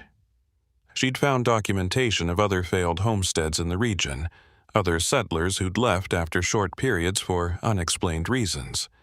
She'd traced family histories, finding suggestions of children who'd died young, of unexplained illnesses and accidents, of people who simply walked away from their claims despite investing years of work. There was a pattern there, though she didn't explicitly state it. A pattern of places where the earth seemed wrong somehow, where human habitation never quite took hold, where families would settle with hope and leave with trauma. The Morrison homestead was just one example among many, though perhaps the most dramatic. I think about that night sometimes when I'm alone on patrol in the early hours before dawn. I think about those figures standing in the darkness, made of earth and memory and something else that has no name. I think about Samuel Morrison's warning carved into stone, "It will not stay down." And I think about Finch's last message, "Don't dig, don't let it out." Because that's what we did. We dug, we exposed what was buried, and we learned that some graves don't want to stay closed, that some Earth has been changed by what it contains, made aware and protective and hungry for what it's lost. The homestead site remains sealed. The valley remains closed. But on certain nights, when the wind is right and the moon is dark, rangers on patrol nearby report hearing sounds from beyond the barriers. Digging sounds, scraping sounds, the sound of earth moving and shifting and preparing to give up what it's kept for so long. I heard them myself once, about 3 months after my transfer. I was on a routine patrol along the northern boundary when the wind shifted and carried something from the south. At first, I thought it was just the normal sounds of the desert at night, the settling of rock and the movement of small animals. But then I heard it clearly, the rhythmic scraping of something digging, the fall of disturbed soil, the whisper of movement beneath the surface. I stopped my truck and listened, my heart pounding. The sounds were distant but unmistakable, and they were coming from the direction of the closed valley. I thought about radioing it in, but what would I say? That I heard digging sounds from miles away on a windy night? That I thought the earth things were active again? Instead, I drove on, but I couldn't shake the feeling that whatever was in that valley wasn't done. That the barriers and monitoring and official closure were just temporary measures, buying time until something else happened, something worse. 2 weeks later, one of the monitoring cameras at the site stopped working. Then another.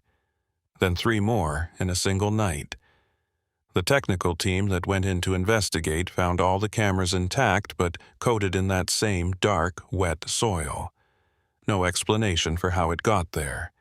No signs of tampering or vandalism. Just soil, appearing where soil had no business being. They replaced the cameras and upgraded the monitoring system. But the incidents continued. Sometimes it was cameras, sometimes motion sensors, sometimes the barriers themselves would be found disturbed, posts pulled slightly askew, wire mesh bent as if something had pressed against it from the inside. Nothing was ever caught on camera. The sensors never recorded anything moving, but the evidence of disturbance was undeniable, and it was increasing in frequency. Just like Samuel Morrison's tally marks, the incidents were becoming more common, more aggressive, more insistent. Samuel Morrison understood in the end. He tried to warn us. He tried to make us understand that the earth there was different, changed, that it didn't want to stay buried, didn't want to keep its secrets. But we didn't listen. We never listen. I found more of his writings eventually, through research and some favors called in with local historical societies. He'd left more than just the carved warnings. He'd written letters, though he'd never sent them, found after his death in a trunk in his daughter's attic. One letter, dated 3 months before he abandoned the homestead, read, "The earth speaks here, though not in words that human tongue can shape. It speaks in movement and sound, in the way the ground resists the plow and the way crops fail despite good soil and adequate water. It speaks in the dreams that come when sleep finally arrives, dreams of being buried alive, of soil filling mouth and lungs, of being pulled down into darkness that has weight and awareness. Sarah thinks I'm losing my mind. Perhaps I am. But I know what I see when I wake in the night and look out at the valley. I see the earth moving, rising and falling like breath. I see the places where I've buried our children disturbed, as if something beneath is trying to push them back up, trying to return what I've hidden in the ground. The Paiute were right to avoid this place. They have stories, old stories, about earth that eats men, about valleys that are forbidden because the ground is hungry. I dismissed these stories as primitive superstition. I was wrong. There is wisdom in old warnings, even when we don't understand the reasoning behind them. Another letter, the last one, written the day before he left. We are leaving tomorrow. I have told Sarah it is because of the failing crops and the isolation. But that is only part of the truth. The real truth is that I'm afraid. Afraid of what sleeps beneath this valley, afraid of what we've disturbed by building here, by burying our dead here, by trying to make this place conform to our needs and expectations. Last night I heard them calling, voices from beneath the earth, speaking words I couldn't understand but whose meaning was clear enough. Leave. Go. Take nothing. Disturb nothing more. I have decided to heed that warning. I am leaving the homestead standing, against Sarah's protests. She wants to salvage what we can, take the lumber and fixtures, anything of value, but I will not allow it. To take would be to disturb, to dig, to open what should remain closed. Better to leave it all and count the loss as the price of survival. If anyone finds these letters, if anyone should think to settle in this valley, I beg them to reconsider. Some land is not meant for human habitation. Some earth is not meant to be cultivated or built upon. There are places where the boundary between what is buried and what is alive has become thin, where the dead do not rest easy, where the ground itself has developed a will and a hunger. This is such a place. Stay away. The letters were never made public. Like so much else about the Morrison homestead, they were documented and filed away, kept from the public eye for reasons that probably made sense to someone in some government office somewhere. But I kept copies, adding them to my growing file of things I probably shouldn't have. And now, somewhere beneath the red rocks and alkaline soil of Capitol Reef, Marcus Finch is part of the pattern. He is below. He is Earth. He is waiting for the next person who thinks they can dig up the past without consequences. The Earth remembers, the Earth keeps what it takes, and the Earth in that valley will never stay buried. We've learned that much at least. We've learned to keep people away, to respect the closure signs, to not dig where the ground doesn't want to be dug. Because some mysteries aren't meant to be solved. Some graves are closed for a reason, and some earth is best left undisturbed, no matter how much we want to know what lies beneath. The Morrison homestead taught us that lesson in the hardest way possible.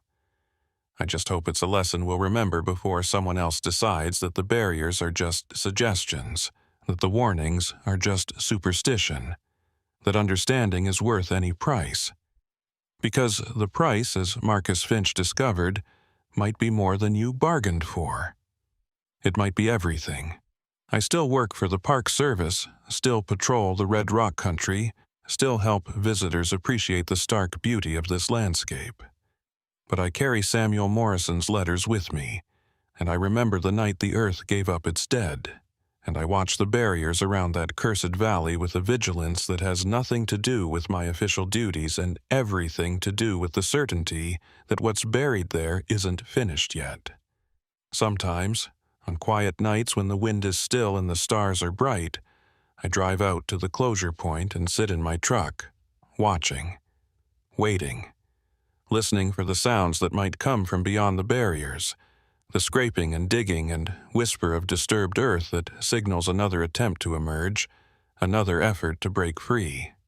Because that's the truth that the classified reports and the official explanations can't quite capture. What's in that valley isn't passive. It isn't simply waiting to be discovered or disturbed. It's active, patient, persistent. It's been there longer than we can imagine, and it will be there long after we're gone, waiting for the next person who digs where they shouldn't, who disturbs what should remain buried, who thinks they can understand what has no explanation. Last week, I heard from Faith for the first time in months. Her voice on the phone was different, distant, like she was speaking from very far away, even though she was calling from Salt Lake City. "I've been having dreams," she said without preamble, "about the homestead, about the pit. In the dreams, I'm digging. I can't stop digging, and the deeper I go, the more I understand." "Understand what?" I asked, though part of me didn't want to know. "Why they want to come up. Why the earth won't stay buried. Elijah, there's something down there. something old, something that was here before the Paiute, before anyone. And every person who gets buried in that valley, every body that goes into that ground, they become part of it, part of its awareness, part of its hunger to return to the surface. I wanted to tell her to stop, to let it go, to forget the homestead and everything we'd seen there. But I could hear it in her voice, the same pull that had taken Marcus Finch, the same obsession that had driven him to dig where he shouldn't have. "Faith," I said carefully, "promise me you won't go back there. Promise me you'll stay away from that valley." There was a long silence. Too long. "I can't promise that," she finally said, "because I think I understand something important. I think I know why Samuel Morrison's children were the first to be taken. Children are innocent. They're not bound by the same skepticism and rational thinking that protects adults. The Earth could claim them more easily, make them part of the pattern before they developed the walls that keep most of us separate from it. "Faith, I have to go," she said abruptly. "I have to go see something. I'll call you tomorrow." She didn't call tomorrow or the day after. 3 days later, her department head called me, asking if I'd heard from Dr. Harlow. She hadn't shown up for her classes, hadn't answered her phone or emails. Her apartment was locked, her car was gone. I knew where she'd gone even before I got the call from Martinez. "Ford," he said, and I could hear the resignation in his voice. "We've got a situation at the Morrison site. Security cameras caught someone approaching the barriers last night. Female, matches Harlow's description. She cut through the fence and went into the valley. When the response team arrived at dawn, they found her car at the access point, but no sign of her." "The pit?" I asked, already knowing the answer. "We can't get close enough to check. The ground around the original excavation site, it's different. It's moving, rising and falling like something's breathing beneath it. And there are sounds, Ford, digging sounds, but also voices, multiple voices, including one that sounds like Harlow. I'm writing this now from my truck, parked as close to the barriers as I'm allowed to get. The sun is setting behind the red rocks, painting them in shades of blood and rust. Beyond the fence, I can see the valley, the ruins of the Morrison homestead, and the place where the original pit was dug. The ground there is different, just like Martinez said. It rises and falls in a slow rhythm, like the breath of something enormous and patient. And if I listen carefully, if I quiet my mind and focus, I can hear them, the voices. Marcus Finch's chorus, joined now by another voice, one I recognize, one that speaks with Faith's inflection, but with that same flat, emotionless tone. They're calling to me, telling me to dig, telling me to understand, telling me that the pattern is incomplete, that it needs rangers, needs those who watch and protect, needs those who know the land intimately enough to become one with it forever. I won't go, I won't dig, I won't let curiosity and the need to understand override the basic survival instinct that screams at me to leave this place and never return. But I understand now why Samuel Morrison left his warnings carved in stone, why he fled with such urgency, abandoning everything he'd built, because the pull of that place is real. The call to dig, to understand, to join the pattern, it's not just psychological. It's something deeper, something that reaches into your mind and whispers promises of revelation and understanding. If you'll just take one step closer, just peer a little deeper into the earth, just disturb the soil one more time. The earth remembers. The earth keeps what it takes, and the earth, in that valley, is still hungry. I'll keep watching. I'll keep the barriers maintained and the warnings posted. I'll do my job and try to prevent anyone else from making Faith's mistake, from succumbing to Marcus Finch's obsession, from repeating Samuel Morrison's tragedy. But I know the truth now. I know that eventually, maybe not tomorrow, Maybe not for years, but eventually someone will ignore the warnings. Someone will cut through the barriers, someone will dig, and when they do, the pattern will grow stronger. The chorus of voices will gain another member, and the earth in that cursed valley will pull one more piece of understanding into itself, one more fragment of awareness into the darkness below. Because some mysteries aren't meant to be solved. Some graves are closed for a reason, and some earth is best left undisturbed, no matter how loudly it calls your name, no matter how desperately it promises answers to questions you didn't know you had.